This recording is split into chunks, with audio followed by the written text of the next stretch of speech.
Welcome back. If you're watching this lecture, you're either in the course Introduction to Islam, or you are in Christian-Muslim Encounters. In either case, this presentation will give you an overview of Islamic theologies, and we will particularly look at various Muslim ideas, concepts of God. So the lecture objectives for this presentation consist of the following. First, we want to get a basic understanding, a basic overview of what the term Islamic theology actually means. And we will see today that Islamic theology, despite the wording, is not one thing. It's not a single set of beliefs. Rather, what we call Islamic theology includes a multiplicity of Islamic intellectual traditions which disagree with one another. I will give you a very sort of brief idea of how some of these different Islamic theological traditions emerge in history. We will particularly focus on how, for most of these traditions, both reason and revelation are important. Reason does play a major role. There is a trope out there, sort of like a popular idea that all theology, whether it's Jewish, Christian, Muslim, is simply based on blind faith, or that all theology begins with faith. What we'll see as far as Muslims are concerned is that actually, for the most part, Islamic theologies do not begin with faith. They begin with reasoning, rational inquiry. Faith is developed along the way, as we'll see, and both reason and revelation play a very important role. In particular, in today's presentation, I will be covering different, you could say, competing Islamic theological traditions. We will be looking at a tradition called Kalam, and that is primarily a Sunni tradition of Islamic theology, and there's actually at least 4 Sunni Kalam schools. So we'll be looking at that. That's one tradition. We'll also be looking at another more philosophical tradition called Avicennian philosophy or peripatetic philosophy. This is a form of Islamic philosophy.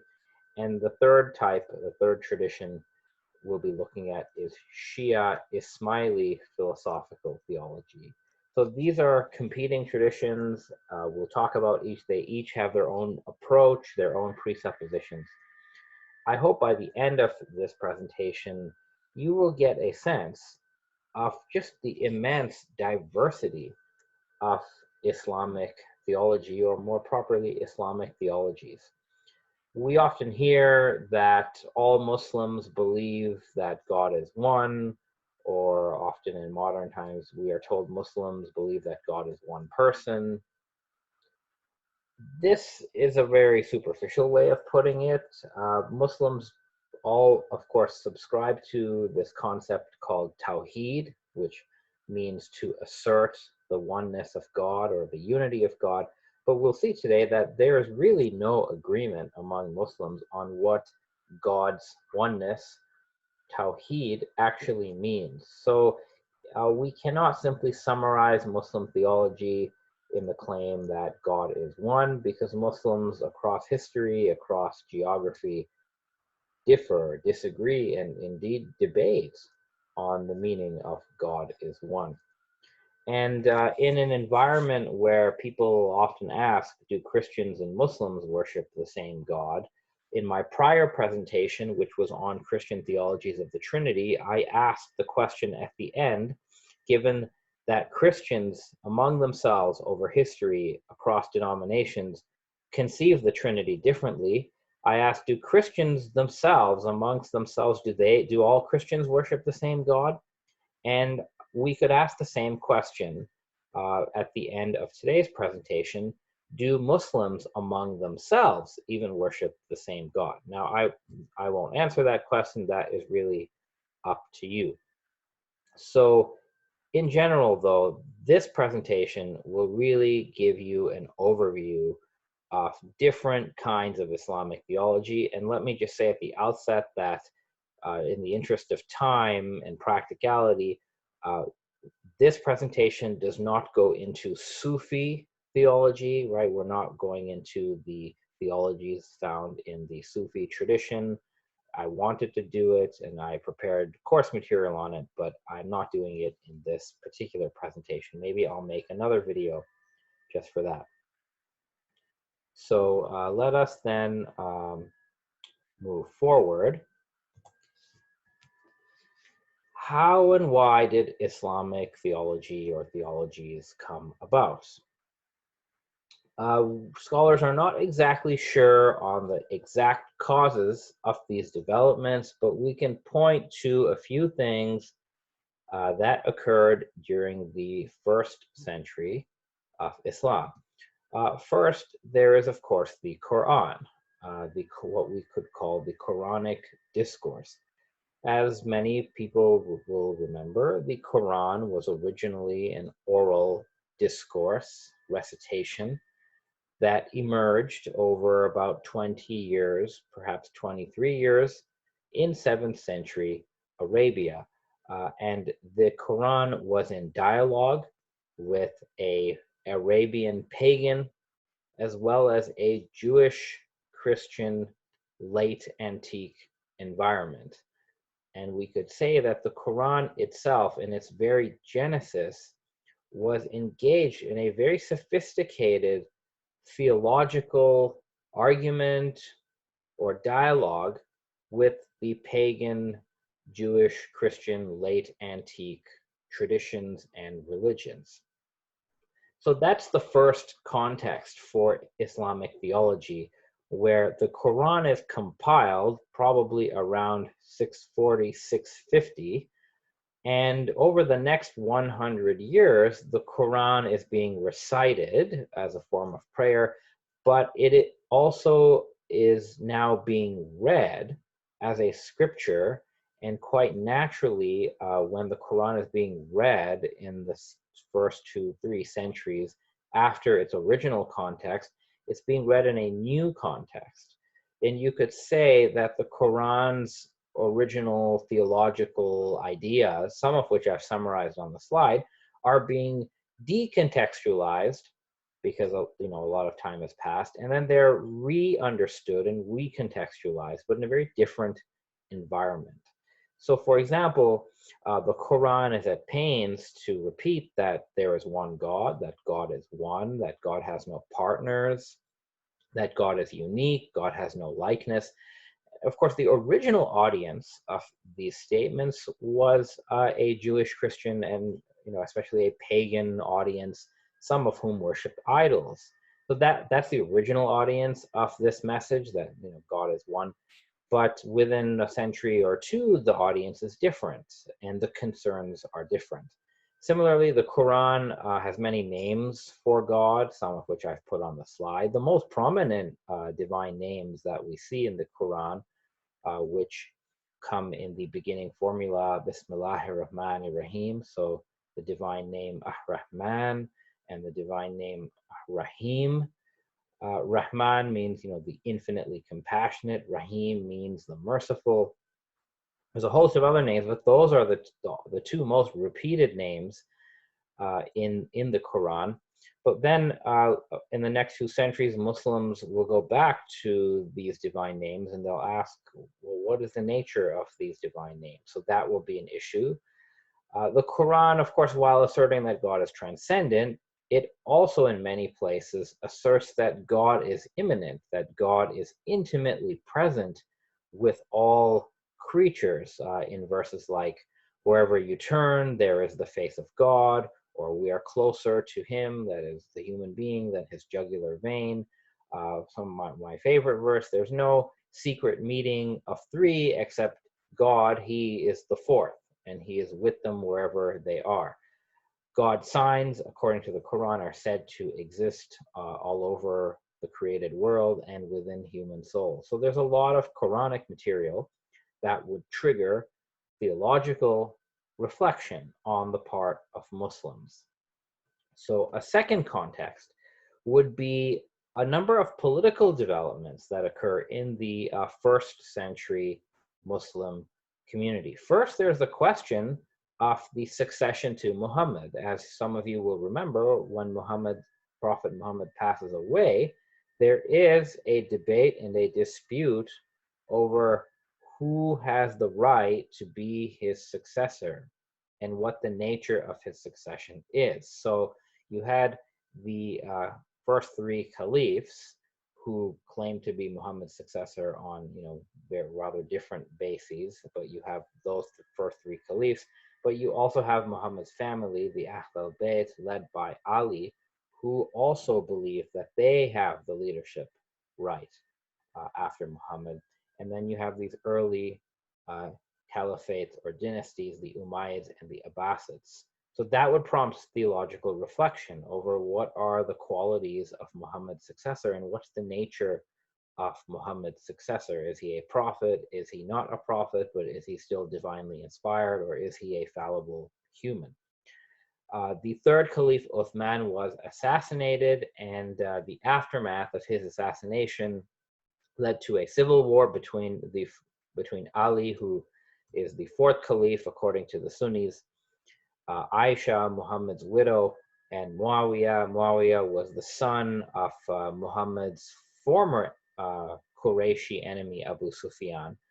And because of this conflict, loyalties were divided, and a group of Muslims speculated whether Uthman or Ali or Muawiyah, whether any one of them was a sinner, and this led to the question of what is the status of a great sinner. If you commit a great sin, are you outside the Muslim community, or do you remain in the community? Are you sort of in the middle? So that was an early theological question. There was also this question of the idea of God's caliph or God's khalifa. This is a title that the Umayyads and the Abbasids claimed for themselves. They said they were God's caliphs on earth. So that was a theological question, and this was related to another question. The Umayyad dynasty, who eventually will come into power after the assassination of Ali, Muhammad's family member. So the Umayyads are ruling, and some of their court poets claimed that, in fact, God had preordained the rule of the Umayyads. So this leads to the question of divine predestination. That has God simply predestined everything, or do we have free will? So that was an early debate, which was framed as, does God create human acts, or do we create our own acts? Third context for the emergence of Islamic theology is engagements, dialogues, debates that Muslims and Christians are having. And these seem to begin in the 8th century.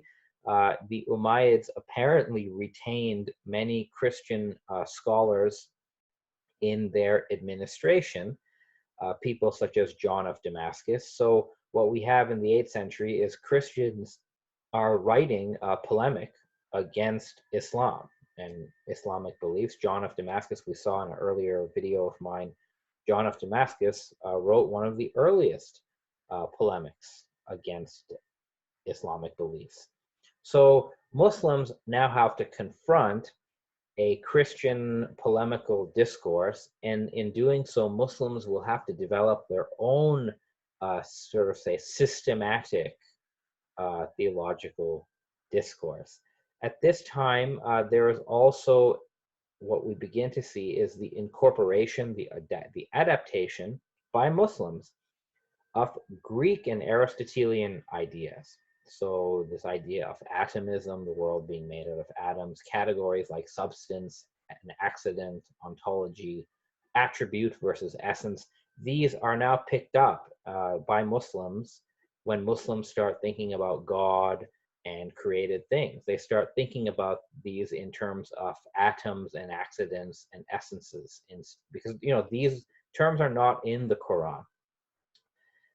Jesus' divinity, the idea of the Trinity, these are hotly debated issues. And if Muslims, the Quran, of course, criticizes the Trinity. The Quran is against the divinity of Jesus, but Muslims would have to articulate these critiques in conceptual frameworks that Christians are using. So that will lead to theological development as well.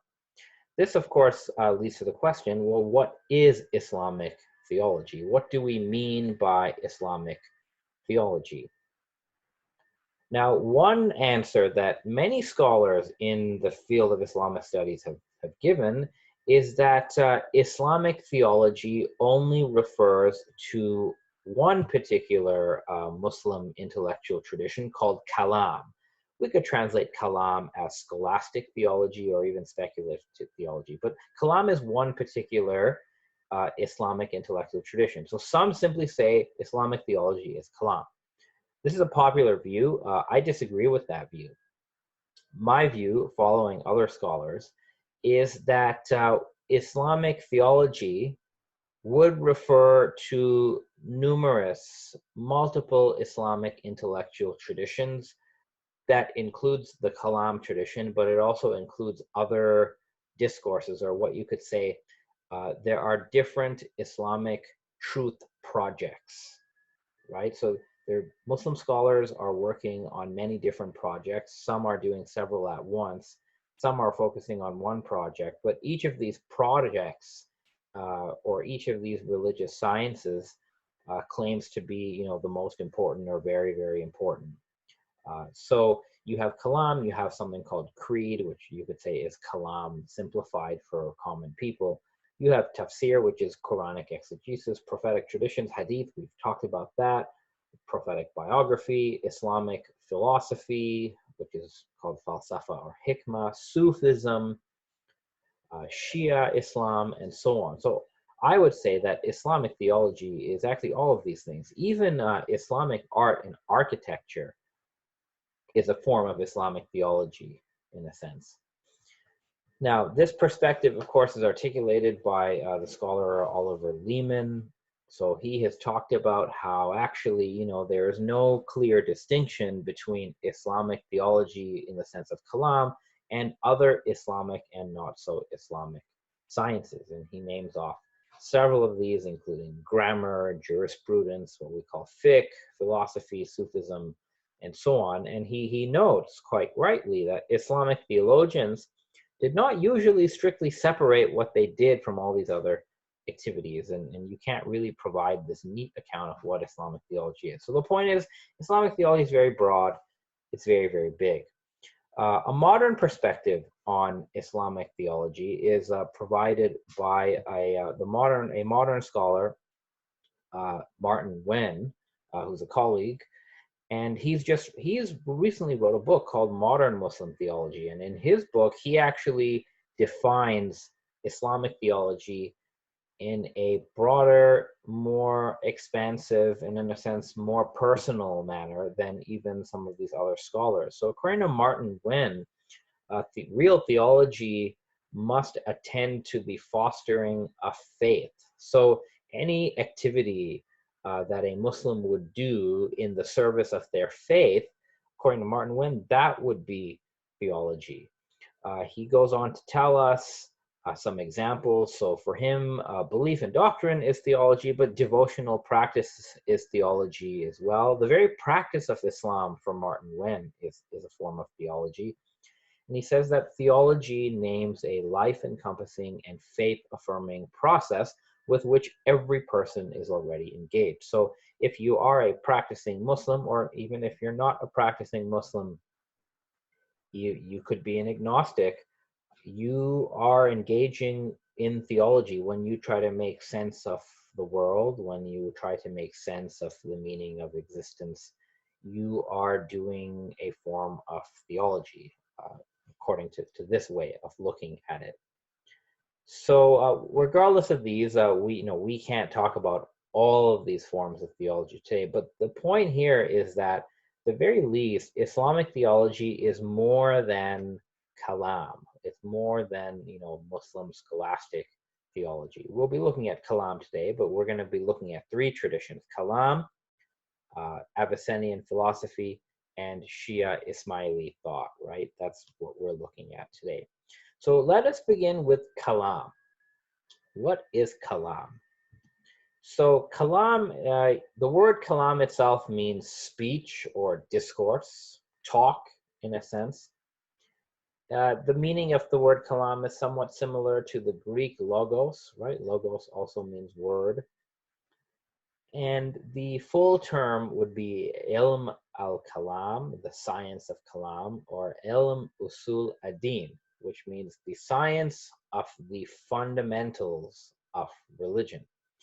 I would define kalam as a theological discursive activity of rationally demonstrating, arguing, and elucidating Islamic truth claims. You could translate kalam as Islamic dialectical theology in the sense of debate. When you read a work of kalam, the author is really engaging in a set of arguments to make to prove certain claims to the reader, to the audience. And in that sense, kalam could be called dialectical theology. The people who do kalam, the Muslim scholars who do kalam, are called mutakalim or mutakalimun in the plural.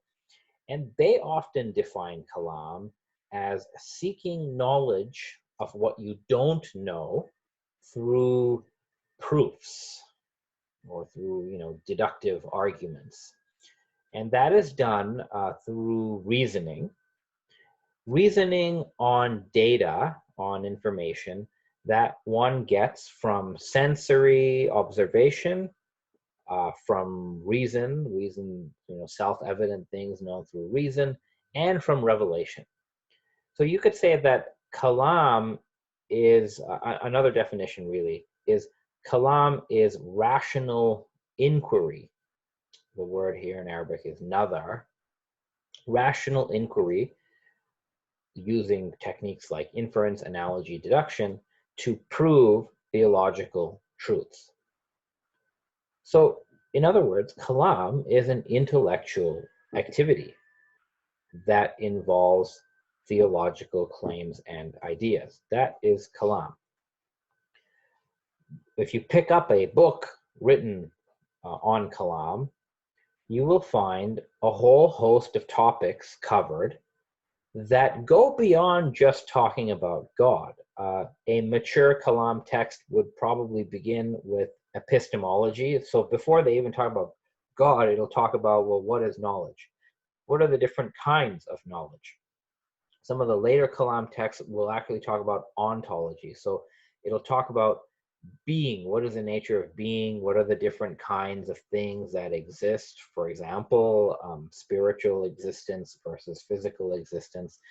Then there will be a section on physics, and that what we today call, the natural sciences.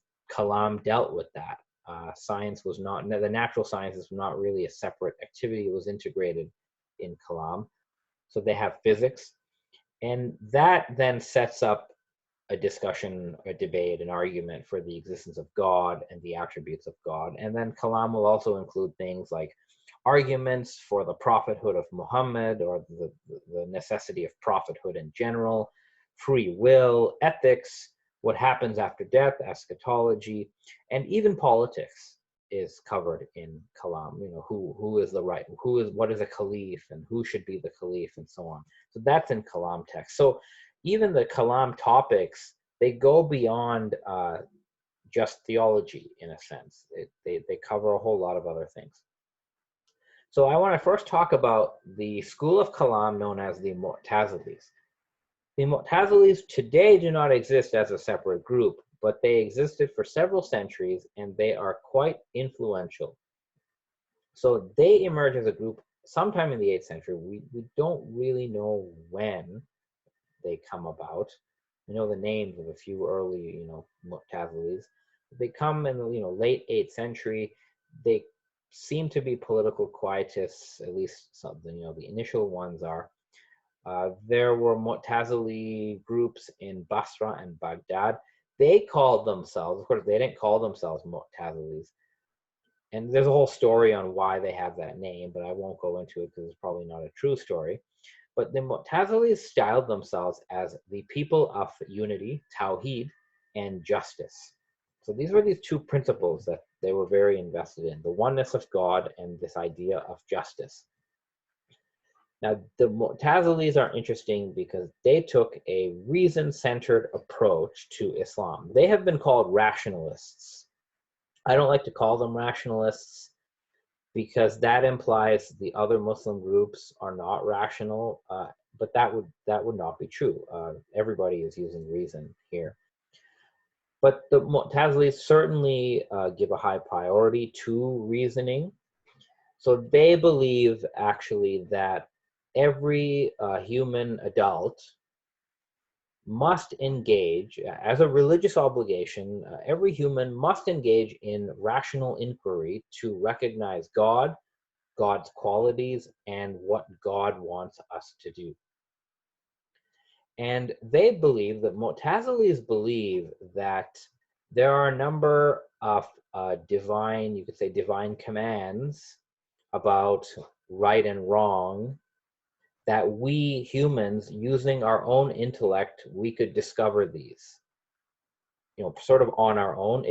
The idea is that if the human intellect had all the right information, then we could discover what God wants, God's law, without revelation.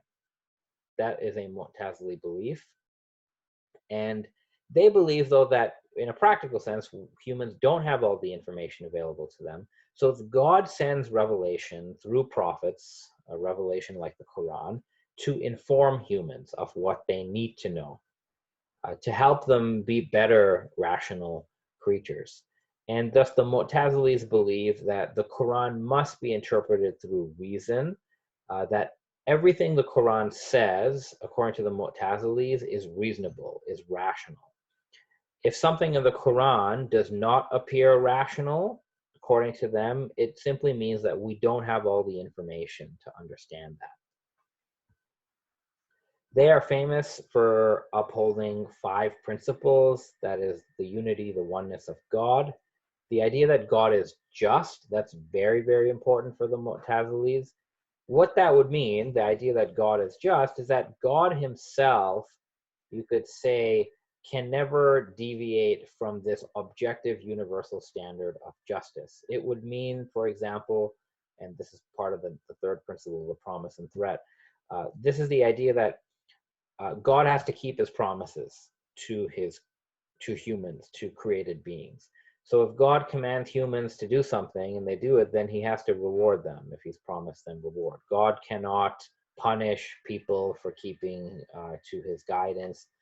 And similarly, God cannot reward people who do wrong things. The Mu'tazilis believe this.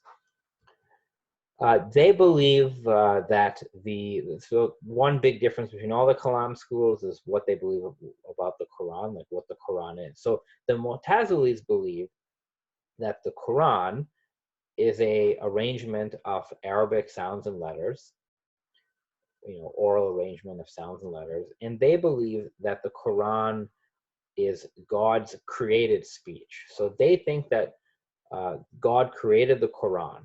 The Quran is not eternal. Some of the later Mu'tazilis even believe God created the Quran either at the beginning of the universe or he created it in real time as it was being revealed to Muhammad. They believe in hadith, but they're very skeptical, practically speaking, of hadith. They scrutinize the hadith a lot. The Mu'tazilis, they're not Quranists, so they're not Quran-only people, but they could come close to Quran-only people in the sense that they are Quran-centered in their approach. They believe they are what you call ethical objectivists. So the Mu'tazilis believe that good and evil, and whatever is good and evil, that these are objective truths of reality, that apply to God and humans. So there's, you could say, an objective standard of good and evil, and some actions are good, some actions are evil, and that this is universal. God cannot alter this thing. He created it, but he can't really alter it. And they believe God cannot do evil. They believe also in free will, that God creates the world, but we humans, we create our own actions. We are responsible for our own actions. This is a quote from a famous Mu'tazili in the late 10th, early 11th century named Abd al-Jabbar. And he talks about in one of his writings the general Mu'tazili approach to religion. So he says that, you know, somebody asks us, what are the different proofs that we use to establish a belief, a religious belief? He says that, well, we have 4 proofs. And notice the order. He says rational argument, the book, which is the Quran, the Sunnah, and the communal consensus. He goes on to say that the knowledge of God can only be gained by rational inquiry, another. So he's saying you have to know God first through a exploration with reason. Like, you have to use your intellect. That's what he's saying. You can't start just practicing religion and worshiping God if you have not used your intellect and investigated. So according to him, if we do not first know God, that he is truthful, so if you don't even have the right concept of God, we will not know the authenticity of the book, the Quran, the Sunnah, and the communal consensus. So what this statement is telling us is, for Mu'tazilis, everything begins with intellect. Everything begins with reasoning.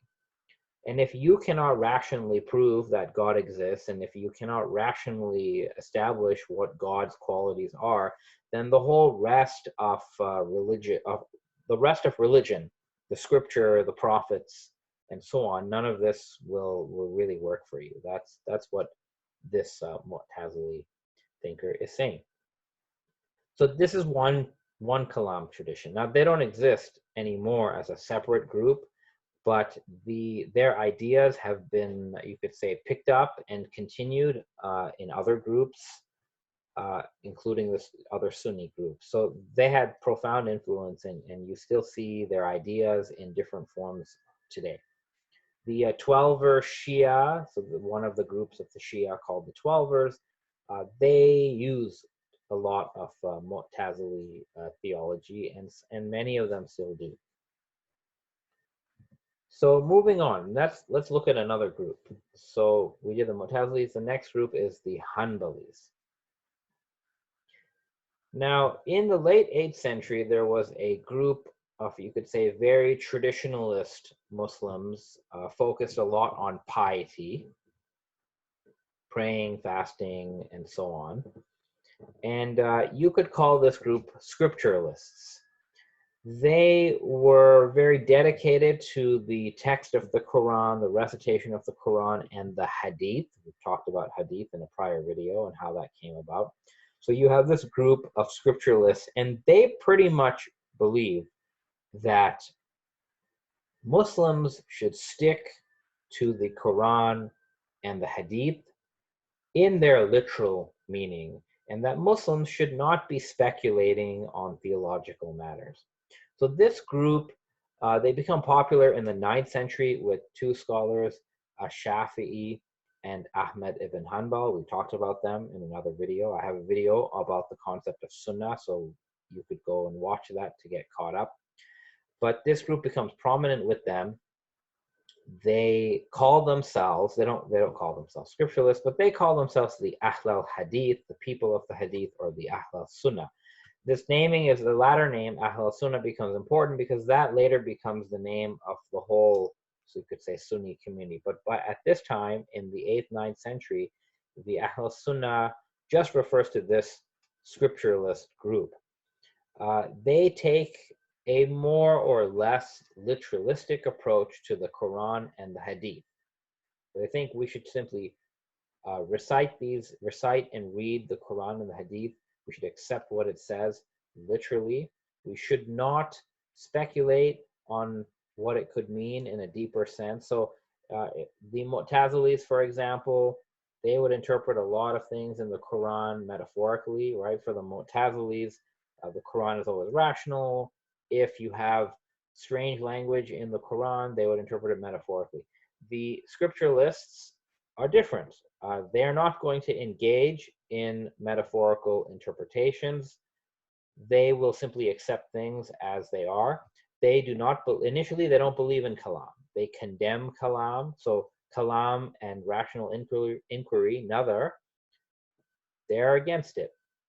If there is something problematic in the Quran or the Hadith, like God sits on a throne or God has hands, which the Quran and Hadith do say, the scripturalists will simply say, we accept it bila kaif, which means without asking how.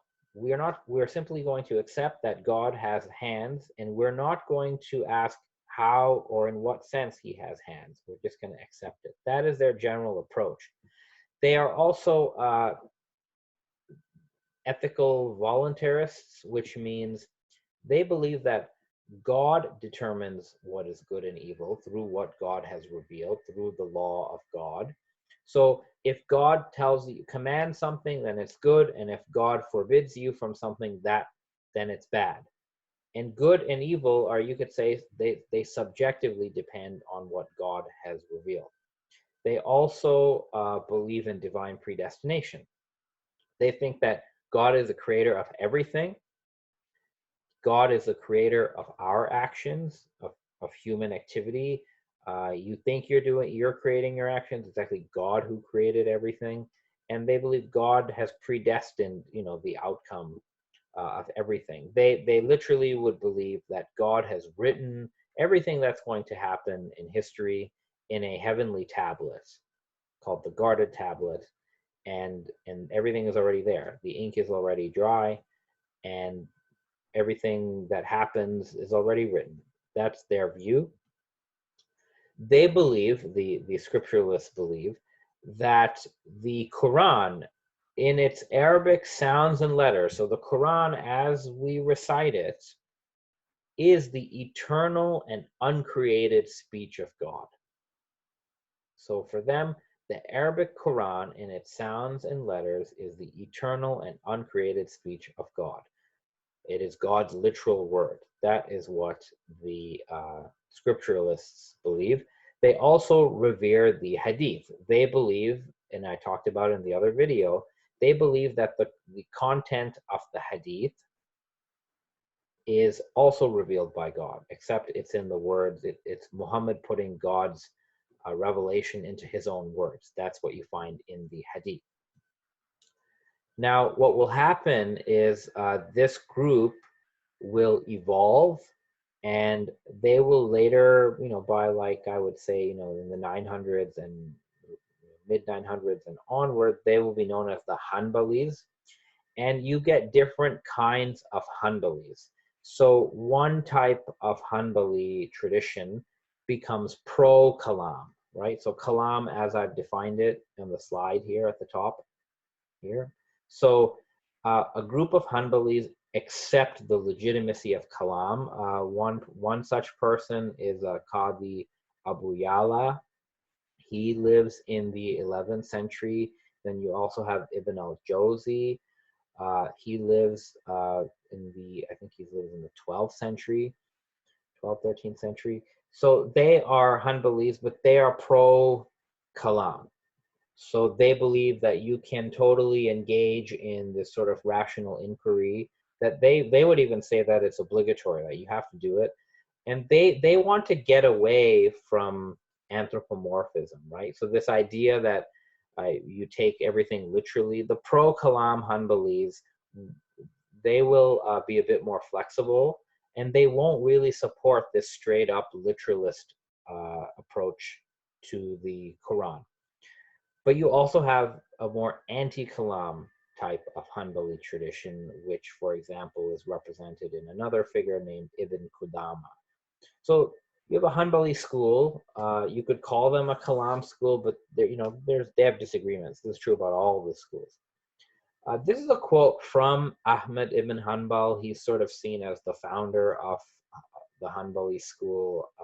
It's not really that he founded it, but it's named after him. So his quote here pretty much summarizes like the early Hanbali approach to things. So he says that the roots of the Sunnah, in our view, are holding onto the model of the companions of the Prophet and taking them for a model. The Sunnah, in our view, amounts to the athar, the transmitted words of the Messenger of God. That's the Hadith. Hadith, in our view, is to be understood after its evident meaning, its outward meaning, as it came from the Prophet. Engaging in kalam about it is an innovation. So that's the Hanbalis. Generally, they used to be very anti-kalam, and then you have a pro-kalam Hanbalism and anti-kalam Hanbalism after. So that's their approach. Now let's go to a third kalam school. Mind you, so far everything we've mentioned, these are all Sunni groups, right? The Mu'tazilis, the Hanbalis. So this is a third Sunni kalam school known as the Ash'aris. The Ash'aris are named after this famous figure, Abul Hasan Ash'ari. He reportedly, Ash'ari was trained as a Mu'tazili, and then he left them to join the traditionalist, as you could say, proto-Hanbali group.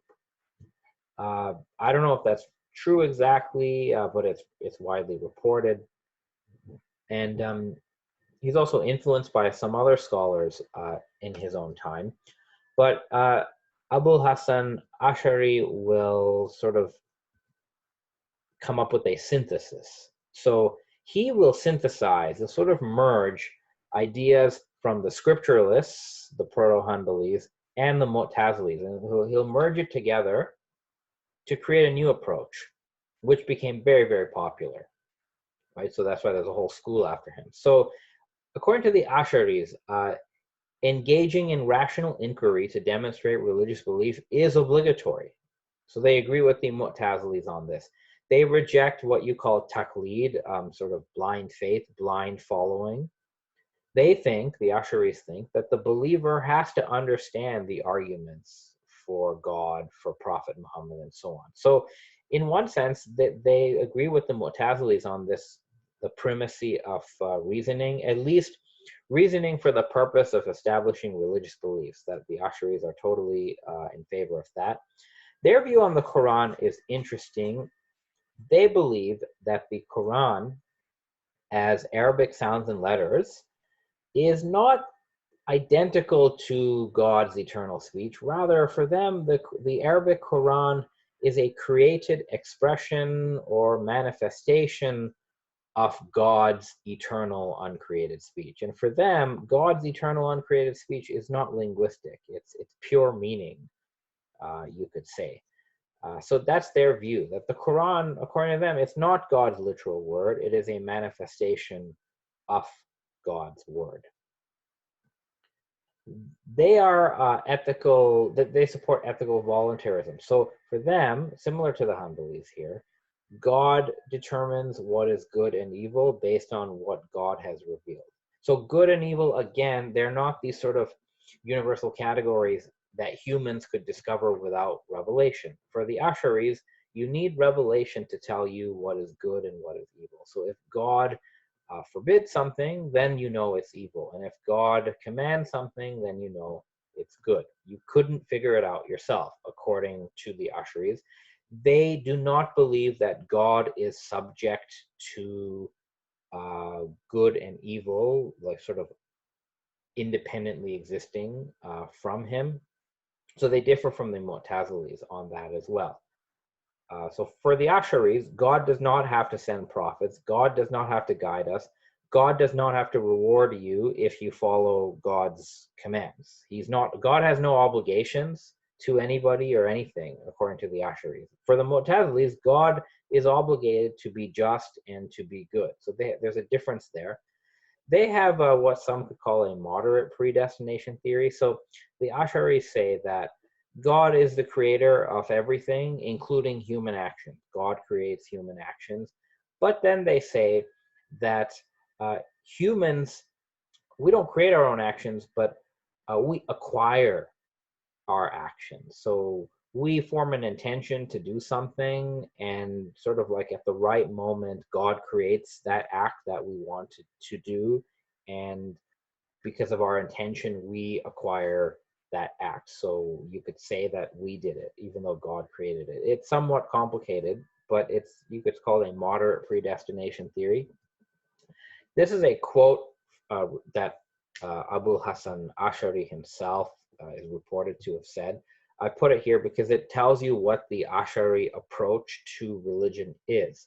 So al-Ash'ari says here, the reasoning or the inquiry and inference that lead to the knowledge of God are a special reasoning, that which is proper to an adult of sound mind.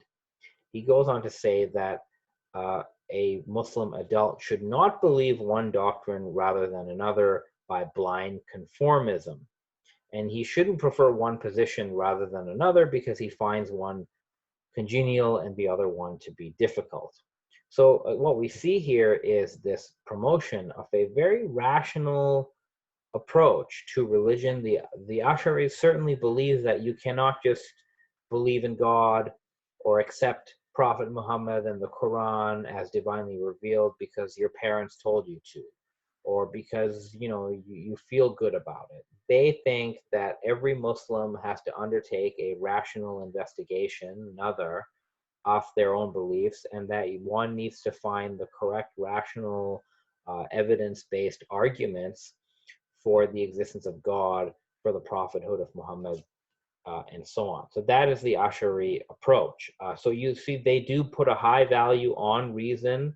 You could say for them, reason is a necessary tool in the service of religion.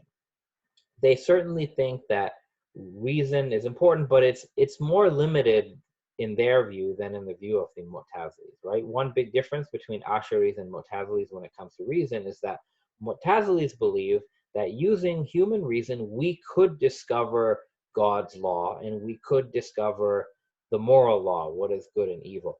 The Ash'aris do not believe that. They think that we need God's revelation to know what God's law is, and that we need God's revelation to discover moral values, what is good, what is evil. So there is still a difference between these two groups, but there's an influence as well. The fourth Kalam tradition that we'll be looking at is the tradition of the Hanafi or Maturidis, or you could call them Hanafi Maturidis. So what you have here is there's an early school of theologians, mainly based in Central Asia, and I think also in Iraq, who are interpreting the teachings of a prominent Muslim jurist and theologian named Abu Hanifa. And you could say that they are called Hanafis because they follow this figure, they follow his ideas, they interpret his ideas. And then within this Hanafi tradition, there was this great, very famous thinker in Central Asia, Abu Mansur al-Maturidi, and he really reinterprets and transforms the Hanafi tradition to the point that this tradition after al-Maturidi is called the Maturidi tradition, right? So that's what you basically have here. In some sense, when it comes to the power of intellect and reason, the Maturidis seem to be halfway between the Mu'tazilis and the Ash'aris. So the Maturidis do believe that it's obligatory to engage in rational inquiry to prove religious truth claims. They believe that intellect by itself can prove the existence of God. Reason by itself could also discover some of God's commands, not all of it, but some of it. Reason by itself could also demonstrate some religious truths, some but not all. They do have this sort of reconciliation between free will and determinism. They believe that the Quran is in Arabic, as something in Arabic, is a created composition of sounds and letters that are not identical to God's speech, but that point to God's speech. So that's somewhat similar to the Asharis. What you have in the Maturidi tradition is that the later Maturidi thinkers, such as al-Pazdawi and an-Nasafi, they will actually borrow some Ashari ideas and incorporate it into this tradition. To give you a sense of what the Maturidi approach is, this is a quote from Abu Mansur al-Maturidi. This is the person, of course, whom the tradition is named after. I wouldn't say he founded the school, but it's named after him. And interestingly here he writes that God can be known to us in two ways. The first way is through creation, which means God has actually made signs within the world that point to God's knowledge, God's oneness, God's purpose. So there's a lot that humans can know about God by simply reflecting on the world. And the second way that we know about God is through the prophets. So here you get a sense of like Maturidi's approach to religion, that there's a lot that humans could know about religious belief, God, purpose, ethics, by ourselves. But then we will need the guidance, the revelation brought by the prophets to sort of attain a more complete knowledge of what's going on. So now what I've done at this point is I've gone through the general methodology of these four Sunni Kalam schools. And now we can have a review. So this is a good time to sort of pause. If you're watching this at home or whatever, you can pause here and you can take a breather. You could turn it off and come back tomorrow or something. This is a good place for a break. So here's a question. We'll do we'll do a quick quiz. So we talked about these four Kalam schools. Which of the following Kalam schools say that it is obligatory for a believer to engage in rational inquiry of religious beliefs? And here are your options. The Mu'tazilis, the Hanbalism of Ibn Qudama, the Hanbalism of Abu Yala, and the Ashari. So which of these four think rational inquiry of religion is mandatory? You got to do it. And the answer is the Asharis, the Hanbalis of Abu Yala, and the Mu'tazilis. So these three think that rational inquiry of religion is required. Second question, which of the following Kalam schools believes that human beings can attain knowledge of good and evil and ethical norms without divine guidance? If you don't need revelation, you could sort of figure out good, evil, what God wants you to do just by yourself, by reasoning it out. So who believes that? The answer is the Mu'tazilis. They believe that. The Maturidis, you could discover some things, but really not the whole thing. The Asharis and Hanbalis, you definitely cannot discover ethical value without divine guidance. So anyway, that was our little review. We can now move forward. So I've given you a historical snapshot of four Sunni Kalam schools: Mu'tazilis, Hanbalis, Asharis, and the Hanafi Maturidis. Now I want to sort of go into a more concrete thing. How do these Kalam traditions understand God? And this is going to be more interesting, I think. So first we can ask, if you're in one of these schools, how do you prove the existence of God? Because remember they all say that you need to rationally establish religious beliefs. So like the first belief that you'd have to establish for religious belief is that God exists. So how would they do that? Maybe if you're a Hanbali, you wouldn't bother, but if you're an Ashari, that's what you got to do first. It's an obligation. So how would they do that? So as I mentioned, many of the Kalam texts have a section on physics. They actually talk about physics before they talk about God. what physics did they use? Well, up to a certain point, I would say up to, 1100, maybe up to 1200, the most common physics that the Kalam thinkers believe in is atomism.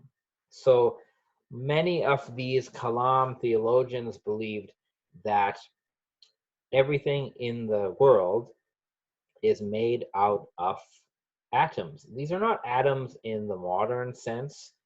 Atom here is an indivisible material unit that has no qualities, so tasteless, colorless, odorless, has no qualities at all. You can't even see an atom, but it's a physical thing. And everything that exists is a body made up of atoms. And then they believe that the qualities that particular bodies have, such as color and length and width and sound and this sort of stuff, the qualities that bodies have that we perceive, even things like knowledge, emotion, these exist in bodies because of something else called accidents. So accidents are the bearers of quality, and atoms are like the material substrate of these things. Now, this is somewhat complicated, but this is their view. I'm probably not giving justice to it. But basically, they think that the whole world is bodily. It's just a bunch of bodies made out of atoms, and atoms are carrying accidents. And they think that this is always sort of in motion. At every, from one moment to another, what's happening is bodies are interacting, are moving, changing position, place, and accidents are sort of being exchanged. So when something goes from cold to hot, or hot to cold, or dry to wet, what's happening is the accidents in these bodies are changing. Some accidents are coming in, some are leaving. Even when I'm talking, that's happening. That's their physics. Probably they got it from some Greek thinkers. I'm not sure which ones. But that's the world, according to Kalam, up to a certain, in the classical period. And so they don't really have the idea of a spiritual world. So for them, even what we call the soul, according to these Kalam thinkers up to around 1200, what we call the soul, that's made of atoms as well. They think angels are made out of atoms. Everything's made out of atoms. Everything is material. It's a very materialist cosmology. But they will use this, because remember, they think everything is sort of in time, right? Everything is temporally changing. These bodies and atoms, none of that is eternal, according to them. So they used an argument, a famous argument called the Kalam cosmological argument.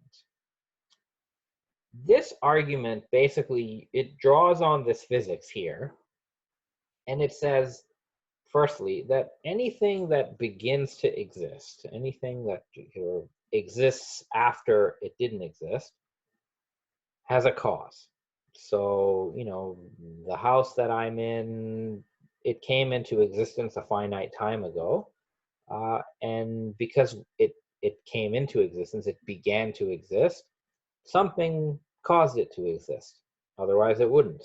I began to exist, so I have a cause. So that's basically what they're saying, right? Everything that began to exist at some point, something else brought it into existence. Very sort of simple idea. Then they say that the whole world, right, this entire world of bodies, atoms, accidents, the world itself began to exist at some point. In other words, they're saying, they argued that this world, the whole physical world, which for them, that's the whole world, it has a past that is finite. So the world is not eternal. If we go back in time to the past, we'll reach a point, an end point. We will not go back in time forever. That is their second argument. So the world began at a certain point, right? Some sort of point the world began. And then the conclusion that they draw from this is, well, if the world began to exist, then the world has a cause. Something caused the world to exist when it began to exist. And that cause, it has to be an eternal cause. If the cause of the world is a temporal cause, right? If it's something that's undergoing change, then it would be subject to the same problem, that something must have brought that into existence, and then there would have to be an eternal cause. So this is called the Kalam cosmological argument. And the first question somebody might ask is, well, how do we know the world has a finite past? How do we know that the world began at this point? How do we know it just doesn't go back in time forever? So one argument that the Kalam theologians use to prove that the world has a beginning, a finite past, is this idea that if the past time of the world was infinite, right? So the world has existed for an infinite amount of time. It would mean that to reach the present time, right, to get to this present moment right now, an infinite amount of time has passed. So think about that for a second. If the world has an infinite past, right, there's no temporal beginning, our world goes back in the past, goes back into infinity, it would mean that to get from that infinite past to the present, which we are in, then that whole infinite time period has actually occurred. You might say, well, what's wrong with that?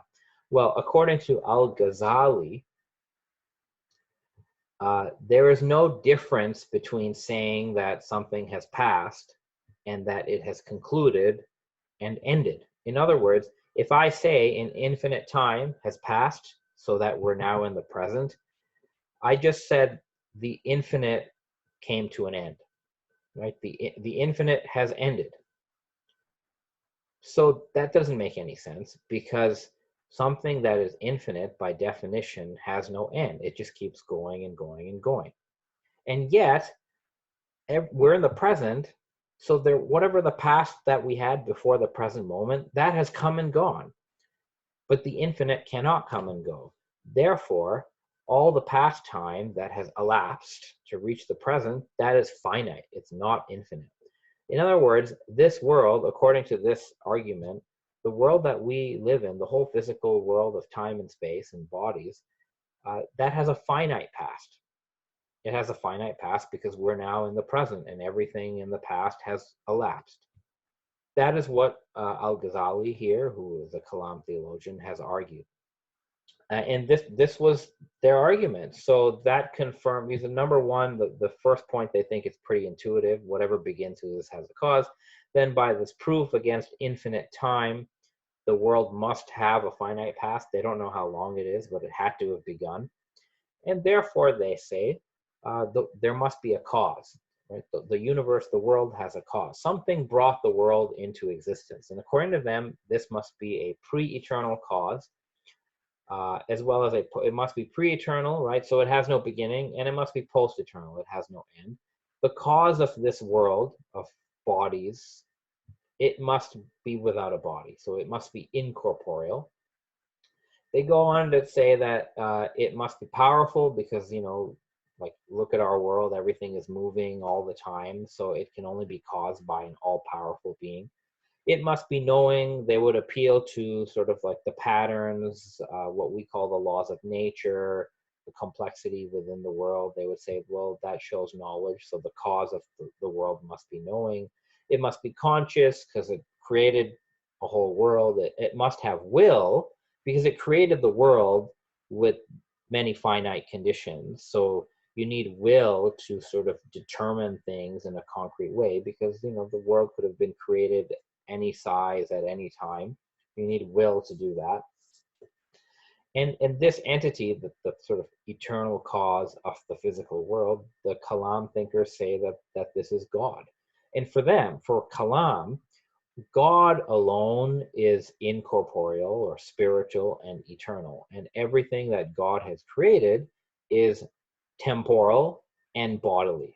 That is their view. That's the Kalam view. So God, in their view, there's no spiritual world, according to classical Kalam. There's only God who's spiritual and everything else is physical. Now, somebody might say, well, this is all very interesting, but this argument really wouldn't work anymore because we know that the physics of our world is not what these Kalam thinkers believe, right? We don't believe in atoms and accidents. We believe in particles and electrons and protons and so on. That would, of course, would be true. The argument would not work in exactly the same way. Mind you, though, this argument from infinity, the idea that the past cannot be infinite, because if it were, it would mean an infinite amount of time has passed. That argument could still work today, actually, if you really think about it. It depends on how you define time, but this argument against infinite past time, it's a purely philosophical argument. It could work. But the argument has been updated. So, they do believe that now the cause of the world, for Kalam, God, who causes the world that when it begins to exist, they also believe that God keeps recreating the world. Because remember, from three of these Kalam schools, Asharis, Hanbalis, and Maturidis, God creates all actions. So we may see bees stinging and pollen, getting pollen from flowers, and we may see people shaking hands and so on. According to many of the Kalam thinkers, God is causing these activities to happen because God is recreating atoms and accidents at every instant. This is, to understand what I'm talking about here, this is sort of like how they used to do cartoons before, you draw a cartoon, you have like this pad and you sort of flip the pages very quickly and it gives you the illusion of motion. So that's what the Kalam theologians believe about how God creates. That they think God is creating everything anew at every sort of moment in time, and because it sort of is happening so quickly, it gives us the illusion that we are moving and we're doing things. That's their viewpoint.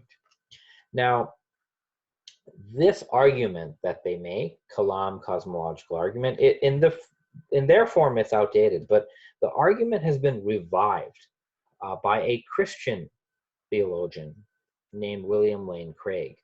And it's worth actually, to help you understand the Kalam cosmological argument, right, to get you to take this seriously, it is helpful if I actually show you a video of the modern reconstruction of the argument. So that is what I'm going to do. I'm going to show you a video that William Lane Craig has made to present this argument in modern terms. So let's go watch the video.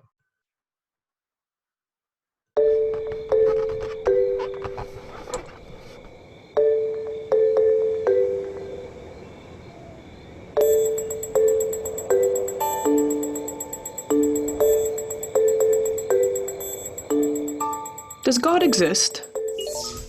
Or is the material universe all that is, or ever was, or ever will be? One approach to answering this question is the cosmological argument. It goes like this. Whatever begins to exist has a cause. The universe began to exist, therefore, the universe has a cause. Is the first premise true? Let's consider. Believing that something can pop into existence without a cause is more of a stretch than believing in magic. At least with magic, you've got a hat and a magician. And if something can come into being from nothing, then why don't we see this happening all the time? No, everyday experience and scientific evidence confirm our first premise. If something begins to exist, it must have a cause. But what about our second premise? Did the universe begin, or has it always existed? Atheists have typically said that the universe has been here forever. The universe is just there, and that's all. First, let's consider the second law of thermodynamics. It tells us the universe is slowly running out of usable energy, and that's the point. If the universe had been here forever, it would have run out of usable energy by now. The second law points us to a universe that has a definite beginning. This is further confirmed by a series of remarkable scientific discoveries. In 1915, Albert Einstein presented his general theory of relativity. This allowed us, for the first time, to talk meaningfully about the past history of the universe. Next, Alexander Friedmann and George Lemaitre, each working with Einstein's equations, predicted that the universe is expanding. Then in 1929, Edwin Hubble measured the redshift in light from distant galaxies. This empirical evidence confirmed not only that the universe is expanding, but that it sprang into being from a single point in the finite past. It was a monumental discovery, almost beyond comprehension. However, not everyone is fond of a finite universe, so it wasn't long before alternative models popped into existence. But one by one, these models failed to stand the test of time. More recently, three leading cosmologists, Arvind Borde, Alan Guth, and Alexander Vilenkin, prove that any universe which has on average been expanding throughout its history cannot be eternal in the past, but must have an absolute beginning. This even applies to the multiverse, if there is such a thing. This means that scientists can no longer hide behind a past eternal universe. There is no escape. They have to face the problem of a cosmic beginning. Any adequate model must have a beginning, just like the standard model. It's quite plausible then that both premises of the argument are true. This means that the conclusion is also true. The universe has a cause. And since the universe can't cause itself, its cause must be beyond the space-time universe. It must be spaceless, timeless, immaterial, uncaused, and unimaginably powerful, much like God. The cosmological argument shows that, in fact, it is quite reasonable to believe that God does exist. So that was a modern version of the Kalam cosmological argument. What's changed is the evidence offered for the second premise, that the world, in this case the universe, has a finite past. There's a lot more evidence that can be used from modern science, modern cosmology, using Big Bang theory, and it was in the video.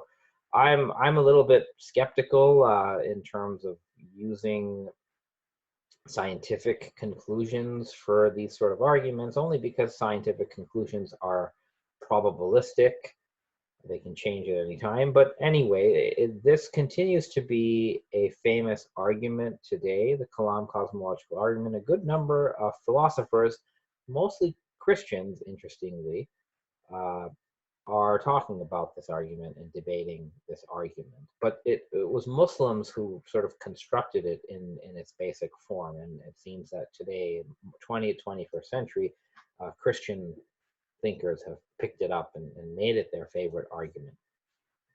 Now, whether one accepts the modern form of the argument or the medieval form of the argument, whatever one prefers, this is how the Kalam theologians of the Sunni tradition proved the existence of God to their satisfaction. So then the question is, what is the nature of this God?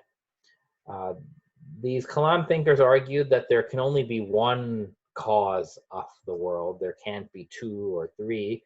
The argument they gave for that was that if there were two or three gods, they would come into conflict with one another. The world would be in disarray. Therefore, there's only one God. Personally, I'm not really sure about how that argument really works, but that is what they use. Today, they appeal to Occam's razor, for example, that, well, we don't need to posit two causes of the universe. One will do. But either way, they have this idea that there's one God. But the bigger question now is, according to the Kalam theologians of the Sunni tradition, what is the nature of the one God? And here you will find different answers with some significant differences. So let's begin with the Mu'tazilis. right? What's the Mu'tazili view of God? And I want to quote from some primary sources so you can really get a sense. And I'll use some visuals to try to capture what these ideas are. So here is a description of Mu'tazili beliefs. Now, the description is coming from Abu Hassan al-Ash'ari, but he's not being that biased here. He's sort of relating, this is what the early Mu'tazilis believe regarding God. So according to the Mu'tazilis, God is one. There's nothing like God. He's not a body. He's not an object. He has no volume or form or flesh or blood. He's not physical. God is incorporeal. He cannot be described by any attributes which is applicable to creatures, to created beings. God is always knowing, willing, deciding, living. He never ceases to be those things. So there's certain qualities that God always has, right? Knowing, he's always willing, he's always living. God cannot be seen with the physical eyes. God does not derive any benefit or sadness or pleasure from anything, right? So God cannot be, God doesn't have emotions. God is not emotionally moved by anything that's going on. So, if somebody swears to God or insults God, someone chooses not to worship God, God is not moved by that. He's not going to get mad. He doesn't really have pleasure or anger. That's according to the Mu'tazilis. So the Mu'tazilis have a very transcendent idea of God. They negate a lot of physical, creaturely qualities from God. And they were known for that. They also have this idea, the Mu'tazilis have this idea, that God's essential attributes, so there are certain qualities, you could say, that God must have to be God. And according to the Mu'tazilis, God's essential attributes, they call these attributes, like power, knowledge, life, that these are not separate, eternal qualities that are attached to God. Rather, they are identical with God himself. Let me try to sort of explain with another quote. So, many people today, we would say that God is knowing. God is powerful. God is living. People say this. But that sort of opens another question. Is God knowing? So how is God knowing? Does God possess knowledge that's sort of always with him? Or if God is powerful, if he's all powerful, does God possess a power that is always with him? Now, the Mu'tazilis said, according to this quote from an early Mu'tazili, Abu Hudayl, God is knowing through a knowledge that is identical to himself.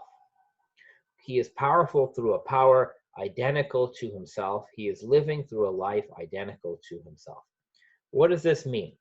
It would basically mean that you have God's essence, this is God's self, so this is basically God, and God has certain attributes of essence, essential attributes, and these attributes, like that God is knowing, God is living, powerful, hearing, seeing, eternal, God is one, God is just, these attributes are not additional entities. So, in other words, God is powerful, but he doesn't possess a power that is different from himself. So God's power is God's essence. God's life is God's essence. God's justice is God's essence. And the same is true for sort of all of the essential attributes of God.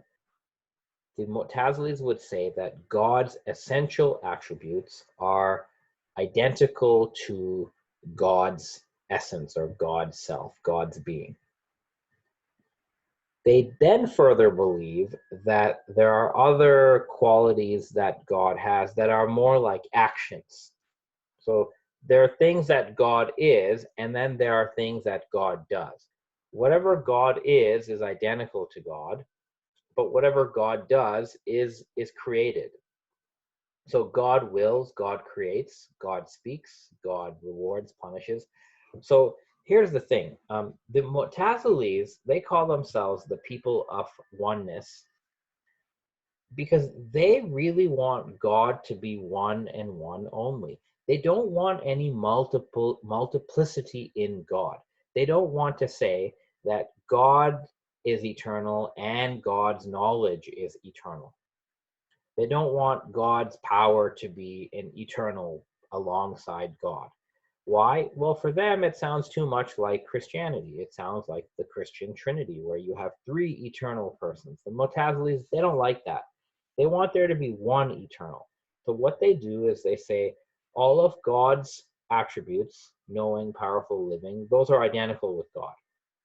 And then they say that all of God's actions, creating, speaking, and so on, that these actions, they actually simply, they refer to the created product that sort of God produces. So for example, they would say that God's speech, which is the Quran or the Bible or whatever, that's created.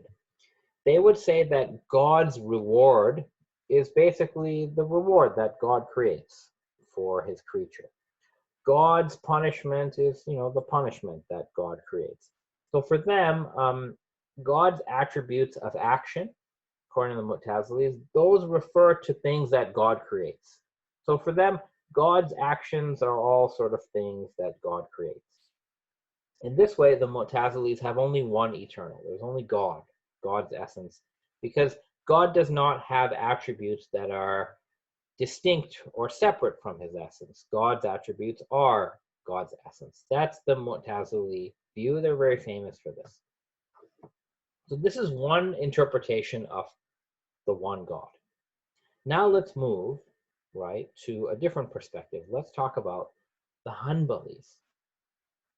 And with the Hanbalis, we're going to get something very, very different. So you heard the Mu'tazilis, for them, God is not similar to his creatures. God doesn't laugh. God doesn't get angry. God is one, right? God. For the Mu'tazilis, God has no hands or face. So the Quran does talk about God's face, right? There's several verses that mention the face of God. If you ask a Mu'tazili, well, how do you explain that? They will say that face of God is just a verbal, metaphoric expression, and it just means God's essence. That's what they'll say. You might ask a Mu'tazili, well, the Quran mentions God's hand many times. What is that? What's God's hand? And a Mu'tazili might say, this is just a metaphor for God's power or, God's favors. God doesn't really have hands. God doesn't really have a face. That's what the Mu'tazilis will say. But when we go to the Hanbalis, we're going to get a very different perspective. So we'll begin with a quote attributed to Ahmad ibn Hanbal himself, and just take a read here of how he talks about God. It's very different. So he says that God hears, God sees, God knows, God is awake, God moves, speaks, observes, looks, laughs, joys, loves. God gets angry, God gets displeased. He says God comes down, descends every night to the lowest heaven. He says that God has fingers that he turns and he uses, that God has a hand, he created Adam with his hand. God has a foot, and God has a face. This is what Ahmad ibn Hanbal says. Now, if you ask him, why are you saying all this? He'll say, look, we have Quranic verses that talk about, Quran literally interpreted, it says God gets angry, and it doesn't say God laughs, but it says a lot of things about God that in a physical anthropomorphic sense sound like this. The Quran does mention God's hand and God's face and God's shin. It doesn't mention God's fingers, but the Hadith mention God's fingers. The Hadith mention God laughing and things of that sort. So this is what Ahmed ibn Hanbal would base his ideas on. This is a very anthropomorphic idea of God. Anthropomorphic in the sense that God appears sort of like a really powerful superhuman type figure, if you take this very literally. So later Hanbalis, like Abu Yala, they will work on this material and they'll systematize it, right? Because they're a Kalam school, they'll sort of systematize it, they'll interpret it, and they're going to come up with another model of God, God being one. So this is what Abu Yala would say. So for him, there's God's essence, is absolutely one, eternal, and so on. And God, he will say that God has attributes of essence, right? Essential attributes. But I've written it here in a certain way. So according to Abu Yala, God is living because God possesses a eternal quality or attribute called life. God is powerful because God's essence contains an attribute called power. God is speaking because there is an attribute within God's essence called speech. And it's the same for all these attributes. There could be many more of these attributes. I've only listed some here, but Abu Yala doesn't seem to indicate that there's a fixed number of essential attributes. So in God's essence, there are a multiplicity of divine attributes, and they're different from each other. So life is one attribute. Life is not the same thing as God's knowledge. God's knowledge is not the same thing as God's will, which is not the same thing as God's power. So what you have here for Hanbali thinkers is there's God's eternal essence, and in addition to God's essence, there are God's eternal attributes like life, knowledge, power, and so on. Abu Yala will also talk about God's actions. So God judges, God creates, God punishes, God provides, God forgives. And for Abu Yala, you should think of God's attributes of action as eternal as well. So for him, God is sort of eternally create. God is eternally the creator. God is eternally the judge. So for him, God's acts are eternal as well, according to this Hanbali thinker. And he will even say that you have to affirm that God has a face, that God has feet, that God has hands. Abu Yala will say that these are also attributes of God within his essence. He won't say that they are physical, though. So Abu Yala will say that, look, God has a face. It's not a physical face. It doesn't resemble a physical face, but he has some attribute that you have to call it God's face. And that's as far he'll go. But he won't metaphorically interpret what God's face means. He'll simply say, well, he has a face. The Quran says he has a face. We have to admit he has a face. So that's the sort of mature Hanbali approach. So here you have God's essence, which is eternal, and then you have God's attributes in the essence, essential attributes. Those are eternal. And then you have God's attributes of action, which are also eternal. So somebody might say there's one God, but there's multiplicity of eternal entities within or attached to God. And the Hanbalis would say, yeah, that is what we have. Now, these attributes are not persons, right? They're not independent entities, but they are distinct from each other. So you have a sort of multiplicity of eternals over here. Now we can look at the Asharis. They have, so here's a quote from Abu Hamid al-Ghazali. He's a famous Ashari Kalam theologian. He tells us that God has 7 attributes: knowing, powerful, living, willing, hearing, seeing, and speaking. So again, for Ghazali, God's attributes exist in God's essence, like you see here, right? But they're different from God's essence. That's what Ghazali says here. He says, so the maker of the world, God, is a knower with knowledge. So God has an eternal attribute called knowledge, which is in his essence. He has another attribute, eternal, called life. he has another attribute called power. So for Ghazali, there's 7. For others, there's about 8. I've sort of put 8 attributes here. But that's the general idea. So the Asharis they'll put a fixed limit on how many eternal attributes there are in God's essence. But they still say God has real attributes. These attributes are different from one another. God's life is not the same as God's knowledge. They're both eternal. So here you have, well, 7 or 8 eternal attributes plus God's essence, which is also eternal. So you have about 8 or 9 eternals in this system. And this is what Ghazali says. All the divine attributes are eternal. They subsist in God's essence. He goes on to say that therefore the names that are used for the attributes, those names are eternal. God is eternally called the living and the knowing and the seeing. He says there is some debate over God's acts, right? So that there are attributes of action that God has, according to Ghazali and other Ashari thinkers. And many of them think that God's acts are temporal, they're not eternal. So when God judges, God created at a point in time. God was not always creating, according to them, right? God is not always rewarding. So from what I've read anyway, most of the Asharis would say that God's attributes of action are temporal. They're not eternal. But God's attributes of essence, which about 7 or 8 of them, those are eternal. So you see, on this point, the Asharis seem to come in between the Hanbalis and the Mu'tazilis. They seem to have a middle position, and if you told them that, they'd probably be happy to hear that they have the middle position, because that's sort of what they aim at. So that's the view of the Asharis. Then you have the Hanafi Maturidis. One more thing. So one last thing about the Asharis, which I want to clarify, which I want to say. If you ask the Asharis, are God's attributes, are they identical to God?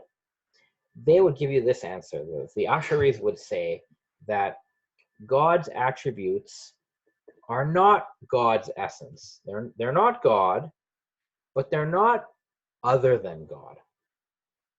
So again, the Asharis would say that God's attributes, the essential attributes, 7 or 8, they are not God, but they are not other than God. So God's attributes, like, they're not God, they're not created either. They're sort of, you could say they're somewhat in between, like they're not God, they're a bit lower than God, but they're not created. So that's their view on the attributes. And I'm mentioning this because when we look at the other school, the Hanafi Maturidis, by the 12th century with Abu Mu'in an-Nasafi, the Maturidis have a very similar view as the Asharis. So Abu Mu'in Nasafi, he's a Maturidi thinker. He says that God has 2 kinds of attributes, essence and actions, same thing as before. He says the attributes of God's essence are life, power, hearing, seeing, knowledge, speech, and will. So very similar to the Asharis, right? There's about 7 or 8 eternal attributes of God's essence. He says God is eternal with all his names and attributes. The names and attributes of God are not he and not other than he. It's exactly what the Asharis believe. So when it comes to the attributes of God's essence, by this time, the Asharis and the Maturidis, they're almost on the same team on this point. The difference is this: for the Maturidis, God's attributes of action are eternal.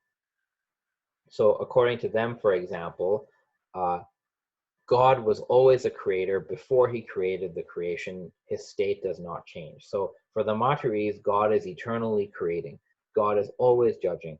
God is always punishing. God is always rewarding. God is always forgiving. So God never ceases from his action, according to the Maturidis. That's where they differ from the Asharis, right? For the Asharis, God's actions are not eternal.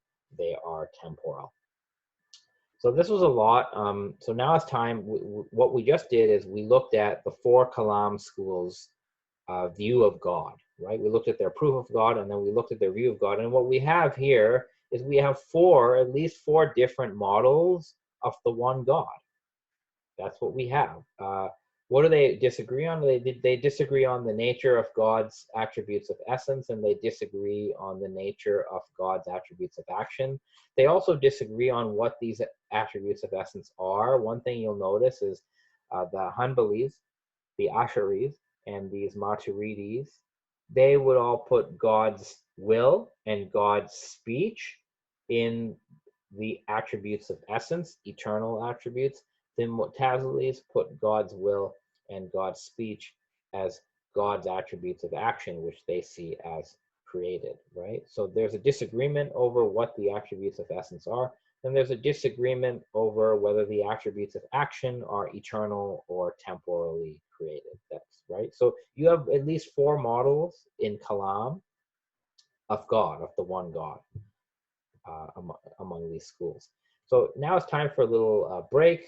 You know, it's a good time to take a break. You take our little quiz here. So first question, which of the following Kalam schools believes that God's attributes are identical to God's essence? And the answer would be the Mutazilis. The Mutazilis believe that God's attributes, God's life, God's power, knowledge, that they are identical to God's essence. Everybody else believes that they're not identical. They believe that the attributes exist in God's essence as distinct entities. That's what the others believe. The next question. Which of the following Kalam schools hold that God's attributes of action, God's acts, are eternal? And the answer would be the Maturidis and the Hanbalis. Right? The Mutazilis and the Asharis would say that God's attributes of action are temporal, are created, but the Maturidis and the Hanbalis would say that God's actions are eternal. So anyway, this is a good time, again, to sort of pause the video, take a break. We're done with Kalam. Now we're going to talk about another Islamic theological tradition. Another tradition. What is that tradition? That tradition is called Falsafa, or what I would call Islamic Neoplatonized Aristotelian philosophy, which is a mouthful, but you know, better to be accurate sometimes. So let us now talk about Falsafa. The word Falsafa is Arabic. It's come from the Greek word philosophia. Falsafa is a rational activity, a rational discursive project done by Muslims and non-Muslims.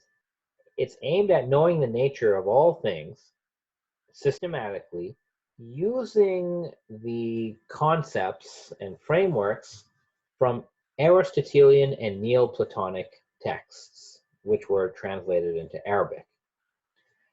Falsafa, this whole project was also called Hikmah, which means wisdom. The people who undertook this project were originally called Falsuf, which often translates as philosopher. How should we translate Falsafa? I would translate it as Islamic peripatetic philosophy. You could also call it philosophical theology, or you could call it Islamic Neoplatonized Aristotelian philosophy, which is just too long. The point I would make here is this. Many scholars used to translate Falsafa just as Islamic philosophy, just like scholars would translate Kalam as Islamic theology. This is a problem. You cannot translate Falsafa as Islamic philosophy for the simple reason that Islamic philosophy is much bigger and broader than just Falsafa. We just talked about Kalam, right? Kalam is a form of philosophy. They are philosophizing, they are using rational arguments. So the whole Kalam tradition is one kind of Islamic philosophy.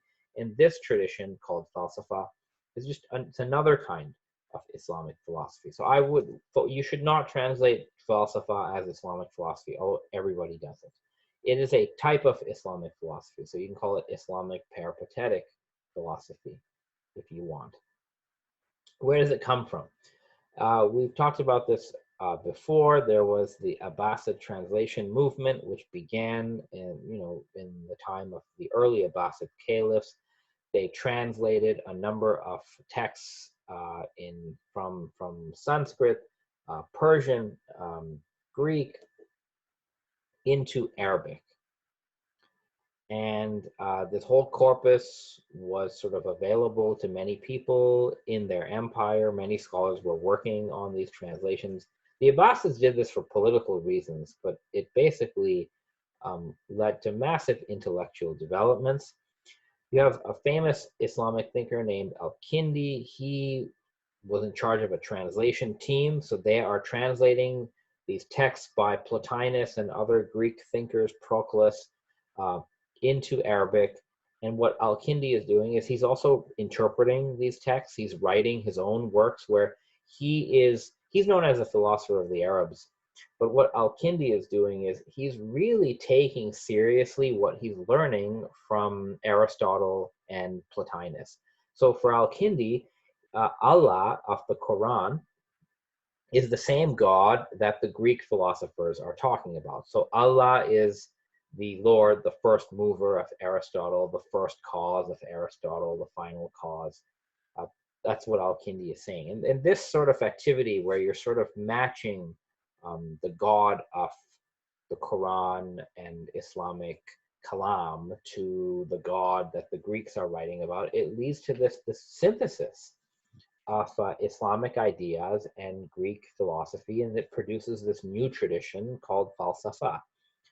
So al-Kindi, you could say, is one of the early members of this tradition, and more will follow. So Falsafa will deal with a number of topics, but using many of the frameworks of Aristotle and Aristotle's successors over the centuries. So they're dealing with epistemology. Logic is very important, right? Aristotelian logic. They're dealing with metaphysics. They're not atomists, right? These people of Falsafa, they don't see the world the same way as Kalam sees the world. They have a much more metaphysical worldview.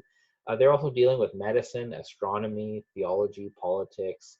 They use rational arguments to make their points, just like Kalam does. The two most famous members of this tradition, and there are more, but the two most famous people are Al-Farabi and Ibn Sina, who's known as Avicenna. What do they believe? They generally talk about God. They believe in God. They're Muslims. There's evidence that both of them come from the Shia tradition of Islam. Ibn Sina came from a Shia Ismaili family. There's evidence al-Farabi himself was Shia. We're not sure though. But in either case, they work within the Falsafa tradition. They define God as the first cause and the necessary being.